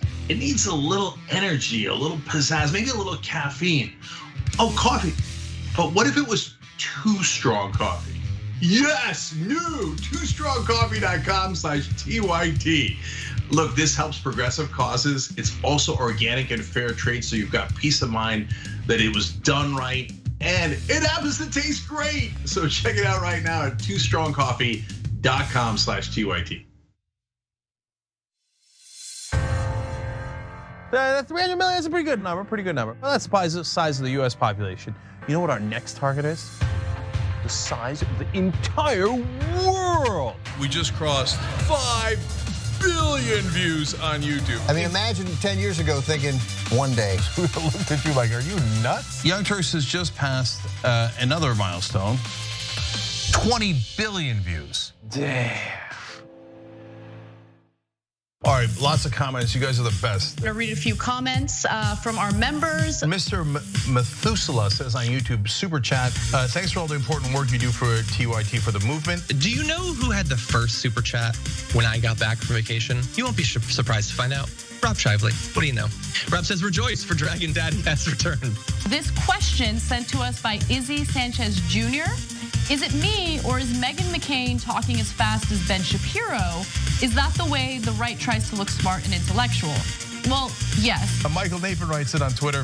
Did Anna choose Cenk's outfit today? I'm sure it wasn't Cenk himself. Man Bun Jenkins Skinny Jeans says, so now Anna has pointed out, okay, that's his handle. T. Joyce, 1971, saying Donald Trump is good at pulling out of things, NAFTA, the Iran deal, NATO. It's just too bad Fred Trump didn't.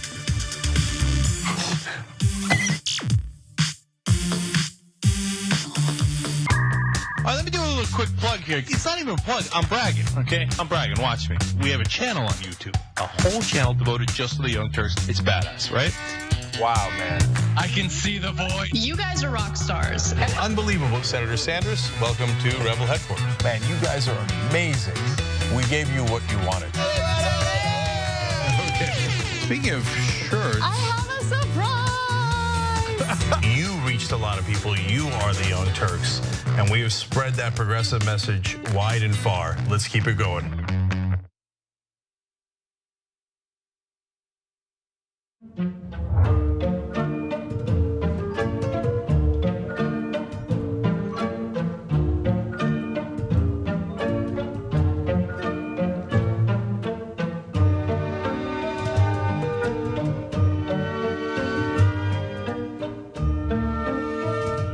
Here's what we do. We go beyond the headline.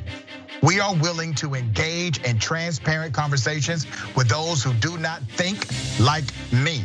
We also make sure that you know what's happening not only nationally, but in your local area. Make sure you tune in to Indisputable with Dr. Rashad Ritchie, Monday through Friday, 2:30 p.m. Eastern Time, 11:30 a.m.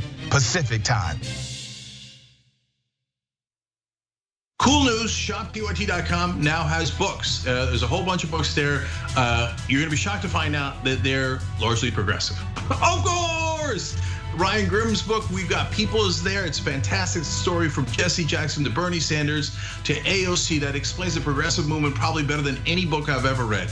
Speaking of awesome books, my dad's got a book out called The Original Young Turk, where he goes from the poorest olive farmer you ever met in your life to living the American dream.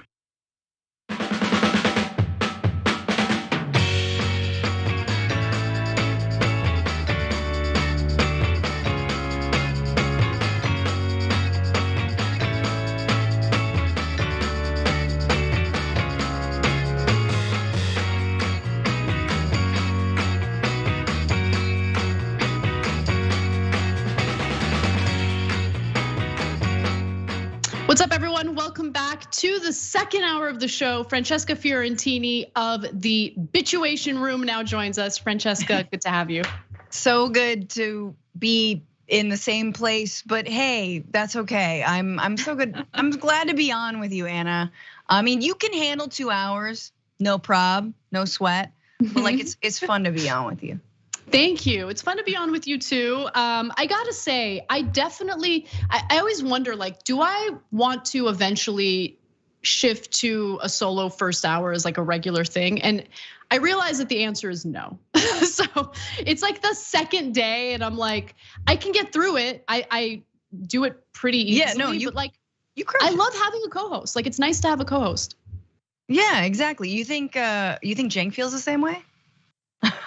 Look, I know that Cenk appreciates not having to present the stories because that's not easy. It's easier to just let someone else do that and then you comment on it. But I think in terms of having enough time to like do what he does, there are upsides and downsides to both, I'm sure. Indeed. Yeah. Well, why don't we talk a little bit about what's happening in Florida, because it turns out the state legislature there has made a move that could basically rig elections further in favor of Republicans, and it's a bit of an issue. So let's discuss. In a historically rare move, believe it or not, Republican legislators in the state of Florida have helped Governor Ron DeSantis further solidify his power and force his will on voters in the state. They're giving him the power to draft a new congressional district map in the state of Florida. So how is this all going down? Well, the decision announced jointly by Senate President Wilton Simpson and House Speaker Chris Sprowls comes 2 weeks after DeSantis vetoed a congressional map approved by the legislature and called state lawmakers back into a special session to create a new plan that would be to his liking. And so in a memo to state lawmakers, Sprowls and Simpson said that the legislative staff are not drafting or producing a new map to introduce next week. Instead, they're gonna do something else. They're just going to empower the governor to draw up the map of his liking. And as you can imagine, there are a lot of fears about that. And I think those fears are certainly warranted. A DeSantis redistricting would more than likely result in Black and brown communities having their power diminished by essentially diluting their vote, right? The way that these district maps are often drawn, it's intentionally made to disempower communities that are predominantly Black and brown. And we have some, honestly, foreshadowing signs here. So while DeSantis has not produced a new congressional map since the legislature made its final version, his general counsel, Ryan Newman, had earlier offered a map that experts say would have reduced Black and Hispanic voting strength in congressional districts. And that raised new questions about DeSantis's commitment to the fair districts standards of the Florida Constitution. Oh, really? Does it raise questions? Are questions raised? Yeah, it definitely. I mean, obviously he didn't like the previous congressional map as it was drawn by state legislators. And now he gets to do what he wants. And it's a problem, especially since if it gets challenged, what's likely to happen? It might work its way through federal courts. It might end up in the Supreme Court. And with conservatives dominating the highest court in this country, things are not looking good for anyone who wants to preserve whatever's left of our democratic process. DeSantis also provided a 7-page analysis, making it clear that he thought the majority Black congressional District 5 should be eliminated. So, Francesca, it's raising questions. Questions have been raised. Yeah, it's a little too early to tell. Just eliminate a predominantly Black congressional district, but who knows? Maybe it'll be better. Like, it's incredible to me the power that governors have received over the last, I don't know, even just under Trump, just seeing all the ways. I mean, I'm thinking even back to Scott Walker, right? Like the ways that they have been empowered and emboldened to just run roughshod over their own legislatures. And so even when they already have a GOP dominated legislature. What more do you want? That was an agreed upon bipartisan map. And it shows to me that obviously we understand that Republicans know they can't win without cheating and without gerrymandering. They can't win elections anymore. They certainly can't win the popular vote on a presidential level, but on a congressional level, they resulted in gerrymandering. The problem is the 2020 census just came down. And remember how we thought it was gonna be like doomsday, terrible, they were just gonna Trump and was just gonna add a bunch of white people that didn't exist and undocumented people. Turns out it seems like that census wasn't as bad as expected, and in fact, took some districts away from predominantly Republican-leaning counties. And so, what do they have to do? Oh, they got to make it up by on a state level, just gerrymandering and going back. That's right. Yeah, that's really important context, and I think you're right about that.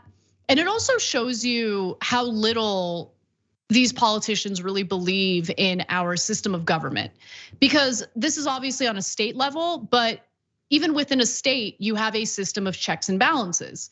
You have the governor, who's effectively, the executive in that state, and then you have, you have the legislature, and you're supposed to have that system of checks and balances to ensure that too much power isn't, solidified in one branch of the government or the other. And in this case, the state lawmakers have decided to give Ron DeSantis even more power to make a decision, make decisions that have an impact on the outcome of elections.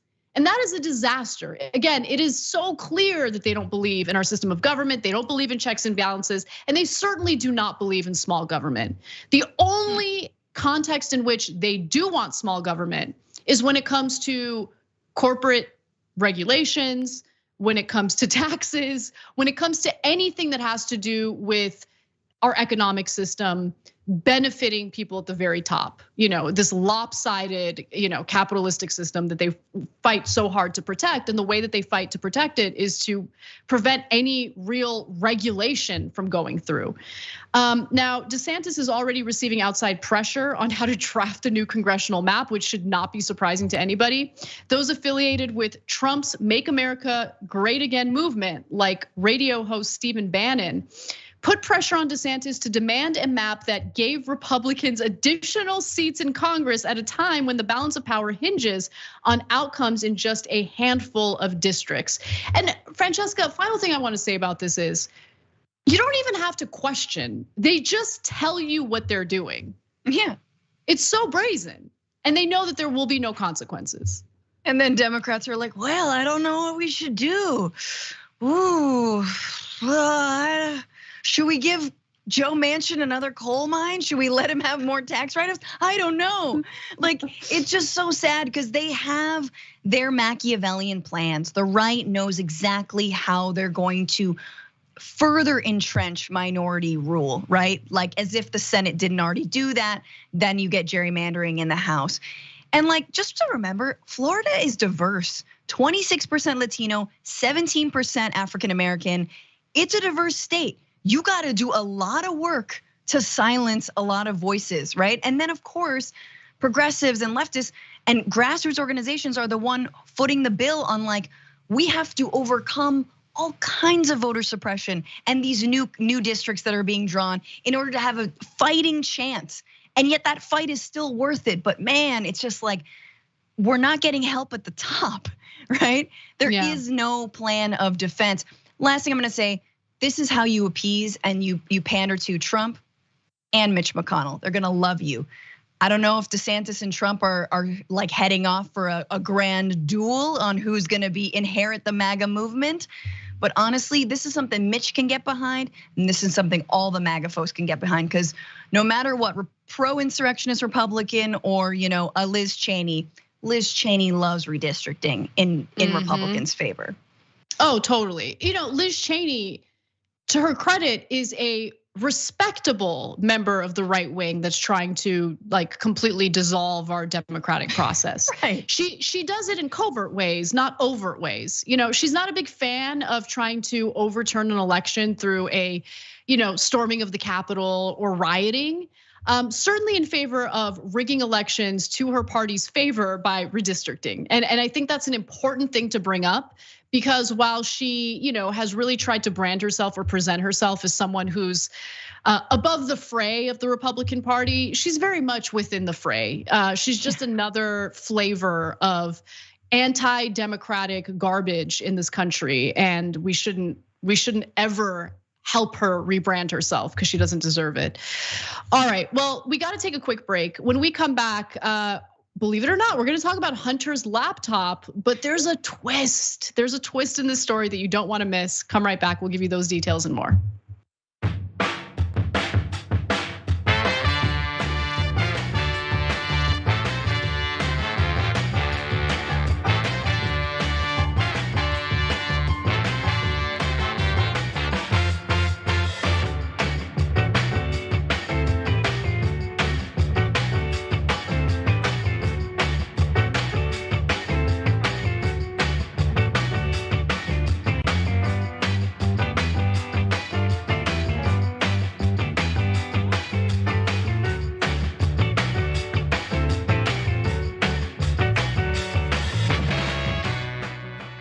What's up, everyone? Welcome back to the show, to our social break.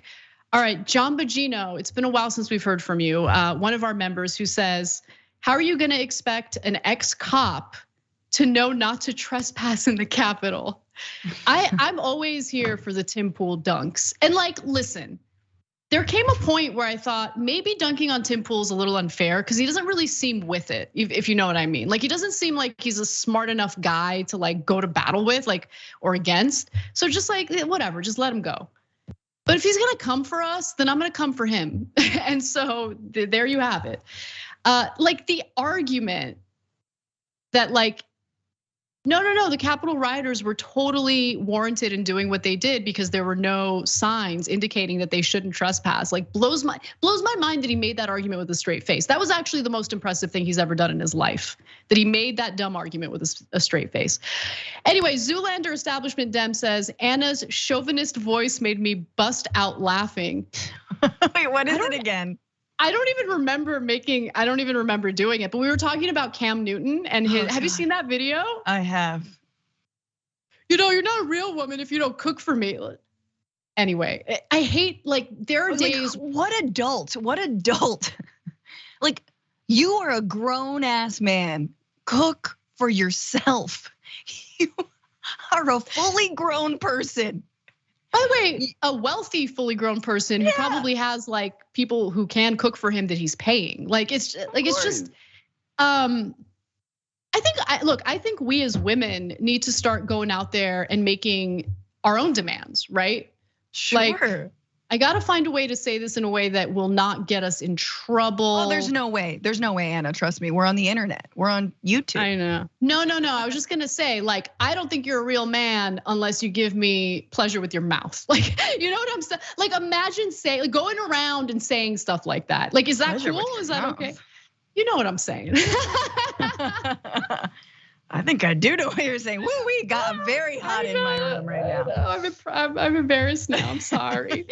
Okay, Zeke, don't clip that out, okay? Don't clip that out, Zeke. No, obviously we don't want no Michael Douglases. Just say no Michael Douglases up in here.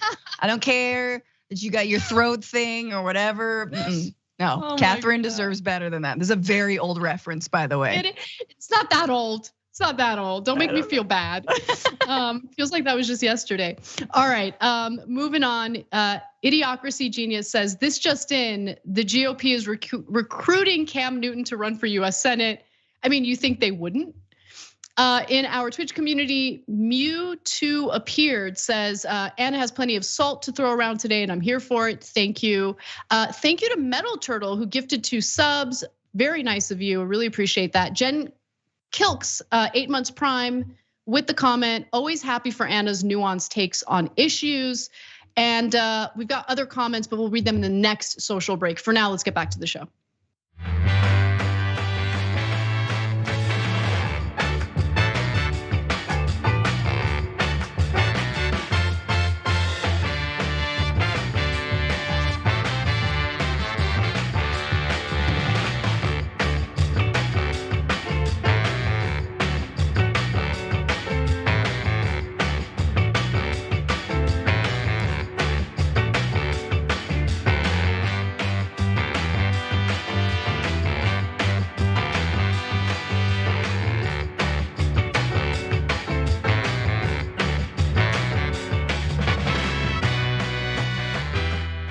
Welcome back to the show, everyone. Anna Kasparian and Francesca Fiorentini with you. If you're not watching everything that Francesca is putting out there, you're crazy. In fact, Francesca, why don't you tell the audience where they can watch your show, both on Twitch, your podcast, all the stuff that you've been up to. Oh, you're the best. The Bituation Room podcast is a weekly show with comedians and experts and activists. We had a great episode on Sunday about China and the United States and how progressives should understand that relationship. So you can listen as a podcast, bituationroom.com or Bituation Room, and then also at Franny Fio on YouTube and Twitch every Sunday, 5/8 Eastern. Thank you, Anna. What does Cam Newton think about the Bituation Room? Oh, it's a bad Bituation Room. When he said bad bitches aren't good, I was like, my little antennas were like, bad bitch here. Like, no. Yeah, no. Anyway, all right. let's move on because I really want to get to this Hunter Biden story. Believe it or not, I never thought I would say that. Anyway, so the Hunter Biden laptop scandal continues. The plot thickens, but this time, the person who ran the computer repair shop where Hunter Biden left his laptop is speaking out against people who are essentially claiming to have material from the laptop that isn't actually from it. So John Paul Mac Issac is the person who decided to speak to Real America's Voice, a right-wing outlet. He is the computer repair shop owner. He's also a person who has too many names, John Paul Mac Issac. But here's what he has to say about the accusations against Hunter Biden. And let me be clear, he is in fact a Trump supporter. Do a deep dive in the laptop once it became my property. During that time, I saw a lot of photos. I did not see a lot of photos that are being reported to be seen. Now, with that said, I do know that there have been multiple attempts over the past year and a half to insert questionable material into the laptop, as in not physically, but passing it off this misinformation or disinformation as coming from the laptop. And that is a major concern of mine because I have fought tooth and nail to protect the integrity of this drive. So honestly, none of that surprises me. And I might disagree with him wholeheartedly on political issues, but I do wanna commend him for saying that because it was something that I suspected but wasn't sure about. And now it's just clear because he's the guy who has possession of Hunter Biden's laptop. And there's all sorts of accusations made, many of which, by the way, Francesca, haven't really amounted to criminal activity. Like, I have no problem with prosecuting Hunter Biden to the full extent of the law if he's done something wrong. It's just like, homeboy didn't pay his taxes. Okay, good. I'm glad that we found out he wasn't paying his taxes and now he's forced to pay his taxes. But like, and then what? What else? Like, what's the big shocking story that like they've been teasing us with for over a year now that we still don't have any details on? I mean, like, good on him. You cannot bribe a man in a beret. I'm just gonna put that out there. He's got a pom-pom on his hat. This dude is committed to things. Number one, his look. Number two, the integrity of a hard drive. And look, that's par for the course with a lot of IT people, no matter what their political leanings are. No, there's a right way to do things, there's a wrong way to do things. Something was, officially given to that laptop. That's no. So it's just so funny because everyone else in Trump world is gonna make something up. Anyone else in Trump world would be like, ooh, let's put all the child pornography on this, like, or whatever the hell else they would put on it. But this guy's like, it's honestly not there. And there've been data breaches and people trying to get into it, but I'm trying to preserve the integrity. And back to what you were saying, honestly, the only thing that I found out that about Hunter's laptop and like leaked text messages was that Joe Biden sent Hunter a text message when Hunter was in rehab that said, "I love you, son." And it's just like, oh, I'm like, wow, that's supposed to make us suspect of Hunter and Joe Biden. It makes me like Joe Biden more than I ever have when I hear about that text message. Like, the idea that we're dragging someone's also drug addiction through the mud at this, like, at this point, like, forget the sex scandals, tax stuff, but like a drug addiction that he's been in treatment for, it's the lowest of the low, and it's not flying with people. I think either on the right, I mean, some on the right, but it doesn't fly with people. Well, I mean, look, Francesca, to be fair, Glenn Greenwald does make an important point in noting that the Hunter Biden laptop story is just not being reported, Now, what exactly would we report? Because there hasn't really been like a shocking development worth discussing. And let me just say, like, again, I've got no loyalty to Hunter Biden. I don't care. Like, if he did something truly criminal, of course we'll cover it on the show. But it's also important to put everything in context, which is to say that Hunter Biden is not in any way connected to our government, other than he happens to be the son of Joe Biden, who has not appointed him in any type of official White House role, unlike someone that people like Glenn Greenwald seem to avoid criticizing, Donald Trump, who put his own children, his son-in-law, in the White House as official White House advisors. Yep. And by the way, if the right wing is in any way concerned about Hunter Biden engaging in nefarious foreign deals, why don't we address a story that broke just recently about Jared Kushner using his position in the White House as leverage to get a $2 billion investment from Saudi Arabia. And that investment, by the way, was Mohammed bin Salman, the Crown Prince's way of honestly thanking him for providing cover after MBS ordered the assassination and dismemberment of Jamal Khashoggi, a Washington Post journalist. That apparently doesn't really matter to these, these disinformation peddlers. Doesn't matter at all. We don't have like stars in our eyes about politicians' children and all the legs up that they get and all of the ways that, yes, Hunter Biden, maybe he was, working on some natural gas deals in Ukraine or working with Burisma or whatever the hell else Giuliani says in a, fever dream whiskey sweats rant that he goes on.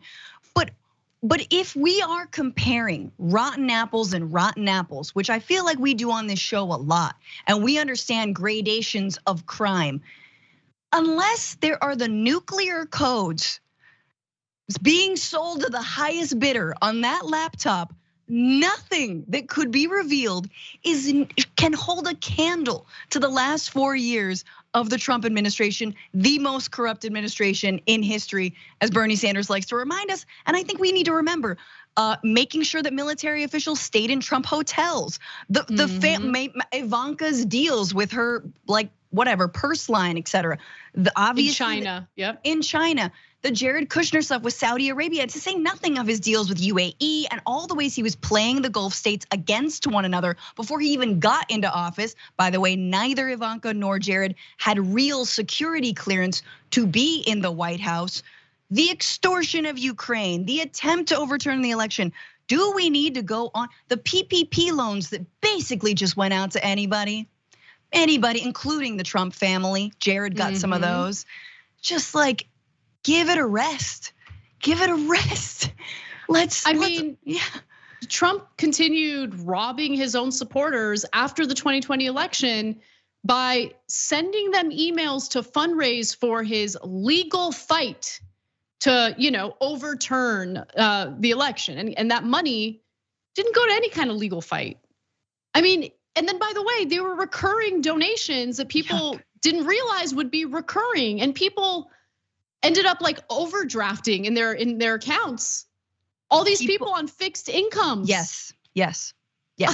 Retirees, people living with disabilities, just like the fine print. They didn't uncheck the right boxes. It's disgusting. It really is. But no, let's get another, full year full of innuendo pertaining to Hunter Biden's laptop. Don't care. I don't care unless there's really something groundbreaking, which I doubt. It's been this long and nothing groundbreaking has been revealed. But this is groundbreaking, right? This is actually really interesting to know, who and what was attempted to be put onto this laptop. Yeah.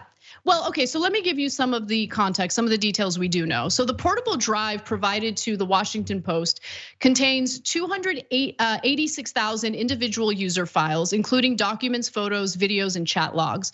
Of those, cryptography and forensic experts concluded that nearly 22,000 emails among those files carried cryptographic signatures that could be verified using technology that would be difficult for even the most sophisticated hackers to fake. So of the 22,000 verified emails, most of them were newsletters, fundraising appeals, hotel receipts, news alerts, bank notifications, and products ads. titillating.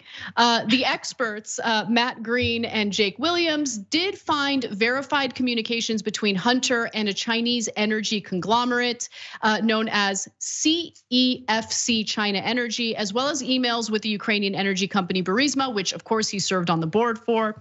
But the emails were only routine communications, board meetings, confirmation of travel, billing statements that weren't specifically new or incriminating. So, look, I get on the Democrats a lot for the weak stuff that they try to use for their campaigning. I really do think that, given the fact that the January 6th congressional panel is refusing to send or refer criminal charges to the DOJ for Trump, like, I feel like what they're doing with the panel is just like finding something to campaign on for the midterms. I think that's gonna be a failed effort.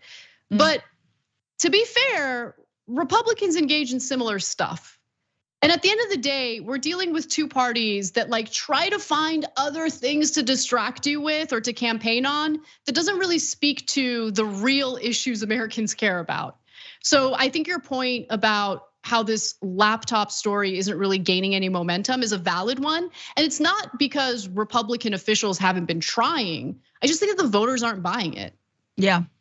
I mean, even Republican voters, like you're saying, aren't really buying it. It's just like weird internet sleuths, QAnon adjacent, if you've got time to go down this rabbit hole. But it's not, there's no traction behind it because there's nothing there. Exactly. All right, well, we move on to big brain Marjorie Taylor Greene. Let's do it. Who in his or her right mind would say, sign me up for that, Sarge, I can't wait? Who would do that? I don't know, not my son, and I know a lot of young people don't want to have anything to do with that. It's like throwing your life away. That was Marjorie Taylor Greene on Lou Dobbs's podcast, essentially saying that joining the military is like throwing your life away. And I think this might be one of the rare occasions where I kind of agree with her, not because I think the actual soldiers within our military are bad people, but because the system is specifically set up in a way that puts them at a huge disadvantage, puts them in terrible conflicts that lead to all sorts of physical and mental health issues, and then they're abandoned later when they come back to the United States. But that is not what Marjorie Taylor Greene is referring to. So there was actually some truth to what she said. I want to be clear, but it's still riddled with hypocrisy. So here's a clip that gives us a little more context about what's fueling her argument here. The Army is reducing its numbers because there's been some issue with recruiting. No. The numbers are telling them to reduce the size of the force. They're not making that decision. They can't even get enough people to sign up for the military because they've seen the way they're treated. Can you imagine explaining to a recruit, you're going to be just fine, just like those Marines in Kabul. We may not have time to protect you. We may not have time to come back and get you, but it'll work out all right. And by the way, it's okay if you fight a war for 20 years in Afghanistan, and we're going to say fight a third world country for 2 decades and walk out with our tail between our legs. Who in his or her right mind would say, sign me up for that, Sarge, I can't wait? Who would do that? I don't know, not my son, and I know a lot of young people don't want to have anything to do with that. It's like throwing your life away.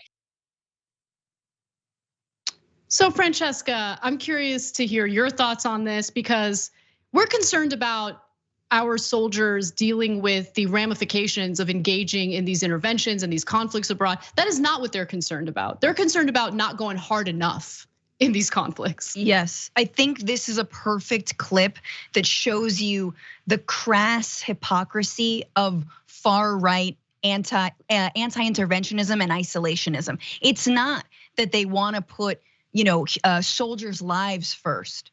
It's that they want, instead of a 2-decade war, a 3-decade war. Why didn't we go for 4 decades? 4's not enough, let's go 50 years, baby. Let's go all the way. Like, that is the answer. Oh, I'm sure Marines are much happier not throwing more of their friends and their loved ones and their own bodies after a terrible, ridiculous occupation that did not bear anything out. The corruption around which was insane. The killing that private contractors made in that country is also disgusting. So yeah, no, I don't buy that at all. I think Marines are actually happy that they are not there chasing after this golden dragon of why are we still in Afghanistan again? The problem is that line is a line I would say back when we invaded Afghanistan, which was who would sign up? Like, why would you go into this ridiculous war? Right, Osama bin Laden, then we go into Iraq, right? We've got 2 ridiculous wars. The reality is, on 9/11, many people did enlist. Why? Because they felt like it was their duty. They felt like it was the only thing they could do. And if you were truly listening and believed George W. Bush, then you would have done the same. I personally didn't believe George W. Bush, but that's what they were telling us, was that this is a valiant cause. Our country's under attack. So then to have Marjorie Taylor Greene said, it's throwing your life away? That's what you think of people who choose to serve their country? Choose to serve their country. Wow. She's so, I mean, she's just a terrible person. I mean, there's really no other way to describe her. And I have more evidence of that in just a moment. But let's address why the military has had some difficulty recruiting. The military has said that it has been struggling to recruit in the wake of the COVID pandemic, with the US Army reporting it didn't meet its goal for new members in late 2021. In January, the Army offered $50,000 bonuses to those who can commit to 6 years of service in order to help the dwindling numbers. Listen, I know that $50,000, it's a good amount of money. I'm not trying to minimize that, but a one-time bonus in return for a commitment to be part of a system that chews you up and spits you out the way that it does, it ain't enough. That's my point. Especially when you look at the starting salaries of our soldiers, which is around $20,000. $20,000. I mean, we're talking about people who are just put in the worst positions, in dangerous environments, in situations where, again, it not only has the potential of harming them physically, but also mentally with PTSD and other mental health issues. And then what happens later? They end up abandoned. I don't know if this is true of every state. I can only speak about what I've experienced in my own city, but VA facilities are surrounded with encampments that are full of our veterans. How do you make those sacrifices for our country, for the government, for all of that, and then to be completely abandoned like that? And by the way, obviously, I'm a big believer in providing the mental health care and physical health care for all Americans, regardless of where they are with their socioeconomic status. But that's a different story for a different day, probably later this week, because it's something we talk about a lot. But I also want to say that Republicans also refuse to give veterans adequate health care. I want to go to this March 3rd, 2022 headline: House passes bill to expand health care for veterans exposed to toxins. 174 Republicans vote against it. And by the way, Francesca, I'm old enough to remember how Trump made the treatment of veterans part of his campaign platform in 2020. I'm sorry, not 2020, in 2016, pretending to care about how our soldiers are treated, how our veterans are treated. But it's his party, dominantly the Republican Party, that turns its backs on these soldiers, on these veterans. Absolutely, and not to mention, I don't know if you remember the VA scandal where they were essentially trying to privatize it, and he was giving it to like 3 of his golf buddies who were hacking it out between them on like how they were gonna privatize it and how they were gonna offer less services. And for folks who think that privatizing the VA would be better, it would not be. It needs more funding. It does not need to be privatized for some vultures to make a profit off of. That's the last thing we need. I just wanna add to this, because it's the theme of the show, I feel like, and we have 2 women. You know what also helps with recruitment into a place like the military? Ensuring that women who serve will not be sexually assaulted, ensuring safety for LGBTQ members as well who join the military. And right now, none of that is in place. There is no accountability. And 9 times out of 10, you go to an officer, you tell them if you do report, they don't believe you, they blame you. And then you have, young women like Vanessa Guillen who are murdered by a fellow soldier. So really, what are we talking about? The job hazards. There are women who straight up said, who are serving in the military, I felt more in danger on base with my own soldiers than I did in the field. Yeah. Thank you for bringing that up. That has been an ongoing issue. I remember talking about, these explosive stories involving, sexual misconduct toward female soldiers back in 2012. And there was a little bit of momentum to do something about it, but that totally died down. So you're absolutely right about that. And just quickly going back to the Republicans who voted against funding healthcare or expanding healthcare for soldiers or veterans. One of the 174 Republicans who voted against it was Marjorie Taylor Greene. Important context there. And she also suggested that rules of engagement mean that people are shot at, killed, and maimed before they're allowed to fire back and defend themselves. It's a disaster from the top down and the bottom up. We can add in the training, the woke training, where they have to undergo this ridiculous ideology of the sick and satanic left. So basically, her big criticism of the military is we're not allowing soldiers to just use offensive force when they're in these nonsensical wars that are just meant to enrich private defense contractors. But there's one more video I want to get to because she also elaborated on why she is uncomfortable with the situation in Ukraine. As you all know, Russia invaded Ukraine. Here's what she has to say about it. The war in Ukraine, I really truly believe that it's causing, in our participation by prolonging it, because we are prolonging it when we're providing more weapons and more just providing it. It means that we're giving them the ability to fight longer when inevitably and very tragically for Ukraine, it appears that Russia will win this conflict. And they already have gained so much land there in Ukraine. And so more people just die. But what's worse is how it's affecting trade around the world. And I don't want to be in a globalist economy, but we are stuck in a global economy now. All these innocent civilians are dying in Ukraine as a result of what Putin is doing with his forces. But what's worse is how it's impacting trade, Francesca. That's what's worse. So Marjorie Taylor Greene just making it abundantly clear that she puts profit over human lives, because that's what the Republican Party is. I'm glad that she's at least brazen about it.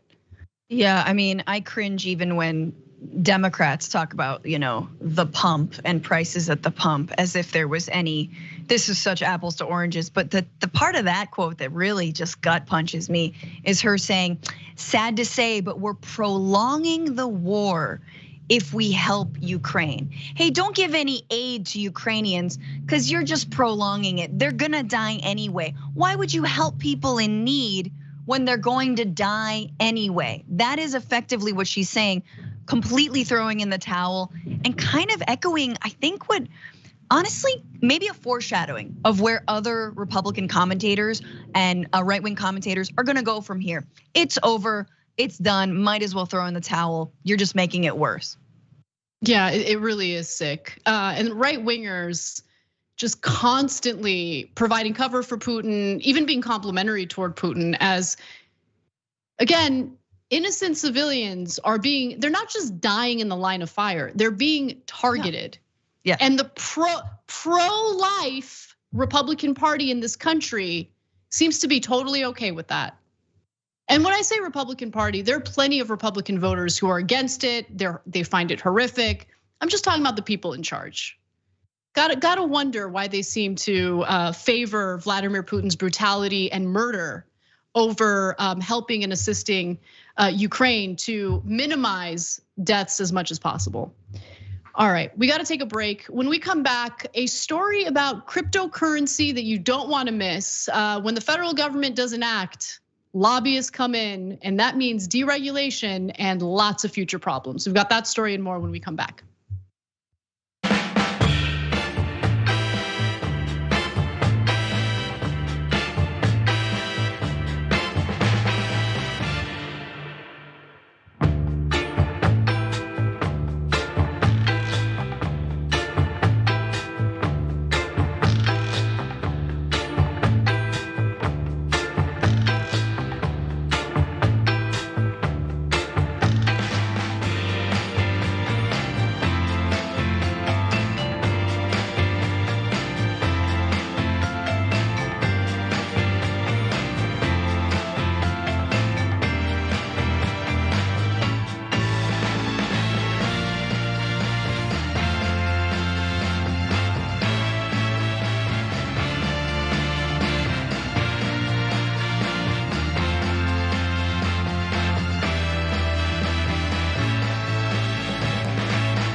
What's up, everyone? I'm glad it's the social break because Charlie has decided that he wants to bark for no apparent reason. So if you hear him barking, apologies.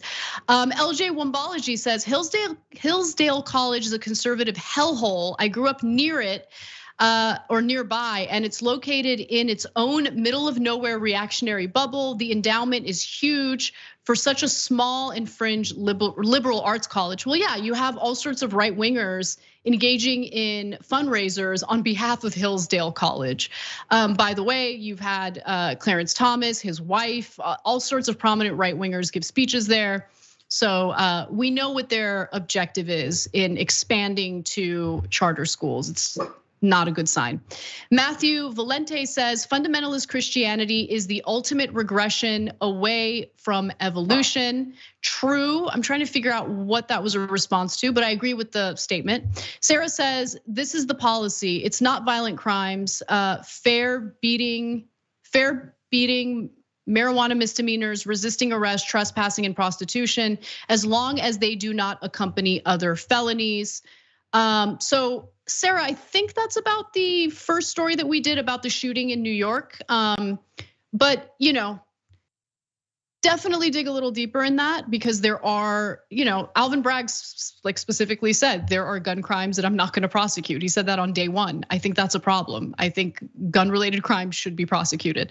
But anyway, again, I know that some people disagree. I think that's crazy, but it is what it is. Joseph Knight says, great to see John Iadarola on The Hill Rising this morning. He brings that show up to another level, certainly.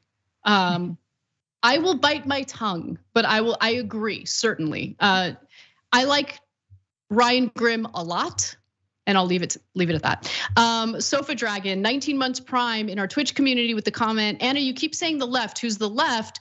We don't have left wingers in federal government and giving them the label. I wasn't talking about the federal government. I was specifically talking about leftist activists in New York, and I even named one of them and gave you a quote. But yeah, I do think that sometimes the left is too broadly used, but in the context of the story I was talking about, I was specifically referring to some of the activists on the ground. So go back, I gave you a quote from one of them who was actually against New York making what I think are improvements to the no cash bail reform. All right, let's go to, let me see. Kabuki Dragon says, so true about Liz Cheney, but for anyone listening to MSNBC, they are being told that she's a radical leftist in the GOP. I know it's so true, MSNBC is a joke. Let's get back to the show.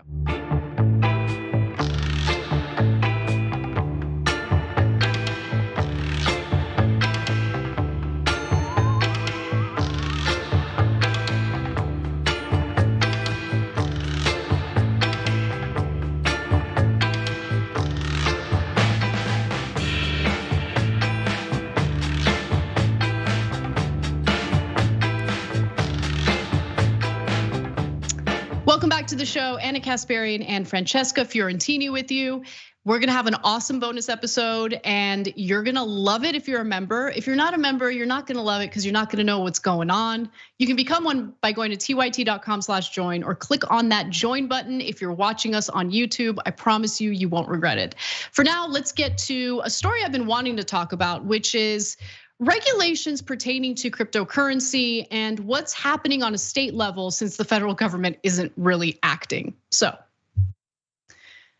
across the nation, crypto executives and unfortunately lobbyists are drafting legislation and getting the legislation passed on a state level to ensure that the crypto industry remains deregulated and it will benefit this fast-growing industry. It's not a good sign. And to be sure, the federal government under the leadership of Joe Biden has claimed that they're gonna do something. But in typical Joe Biden fashion, whenever he says he's gonna do something, it just means he's going to form a commission to study it. And that is exactly what he announced through his crypto-related executive order just a few months ago. So it's being studied, but since the federal government isn't really focusing on how it could regulate cryptocurrency, it's being left up to the states, and that is not a good sign because the lobbyists are large, they're in charge. It's another installment of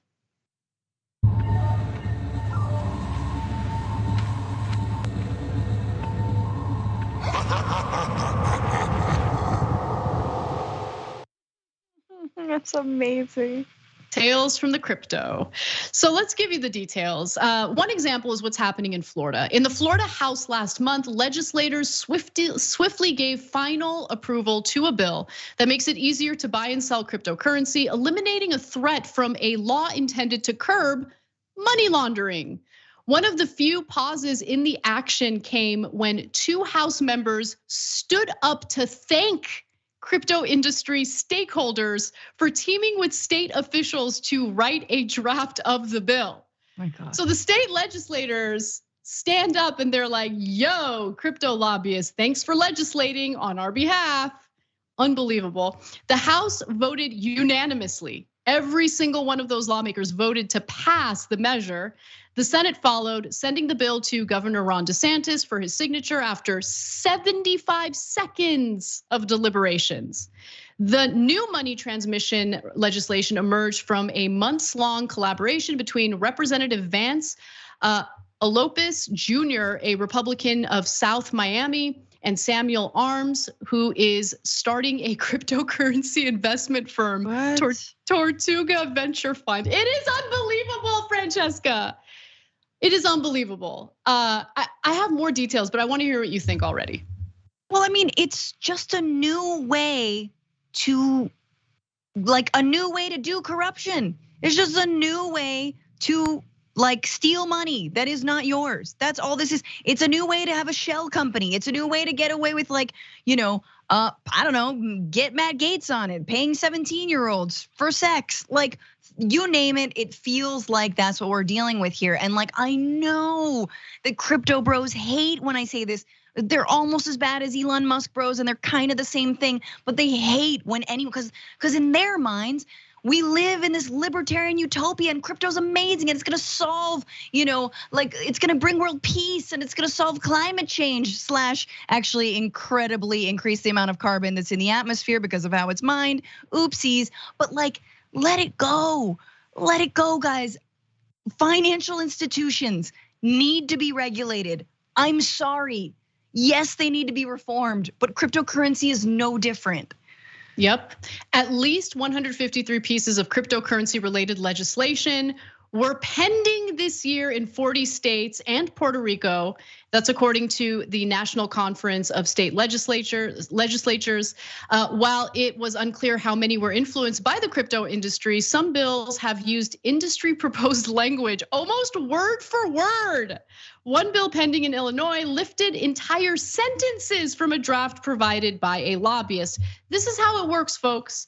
And so you could be a proponent of cryptocurrency, but you should want protections. You should want to ensure that cryptocurrency isn't being used for money laundering by some of the worst criminals in the globe. You should want to ensure that, people don't deal with fraud related to cryptocurrency, or that there isn't manipulation happening when it comes to the value of cryptocurrency. These are regulations that are meant to protect the ordinary individual. And the fact that there's like this weird like pushback against it, I mean, so basically the individuals who are in favor of the deregulation want to turn crypto, I mean, it's already there, but the same things that they complain about like the financial industry, they want that to be true of cryptocurrency, right? Same, but even more deregulated, which is stupid. So no, I mean, don't you feel like this is a slow moving like Anna Delvey con, a slow moving Elizabeth Holmes, it's just a fire festival that takes 30 years to happen, you know? And like in a few years, we're gonna just be inundated with Netflix and Hulu documentaries all about how crypto was a giant scam and people lost their life savings. But don't worry, there's a wire transfer coming, okay? Don't worry about it.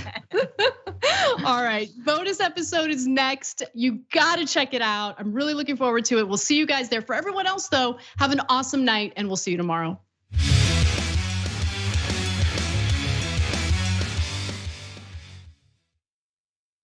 While the Young Turks, the Friday show is gonna be awesome. We're gonna help us over here. Drop it.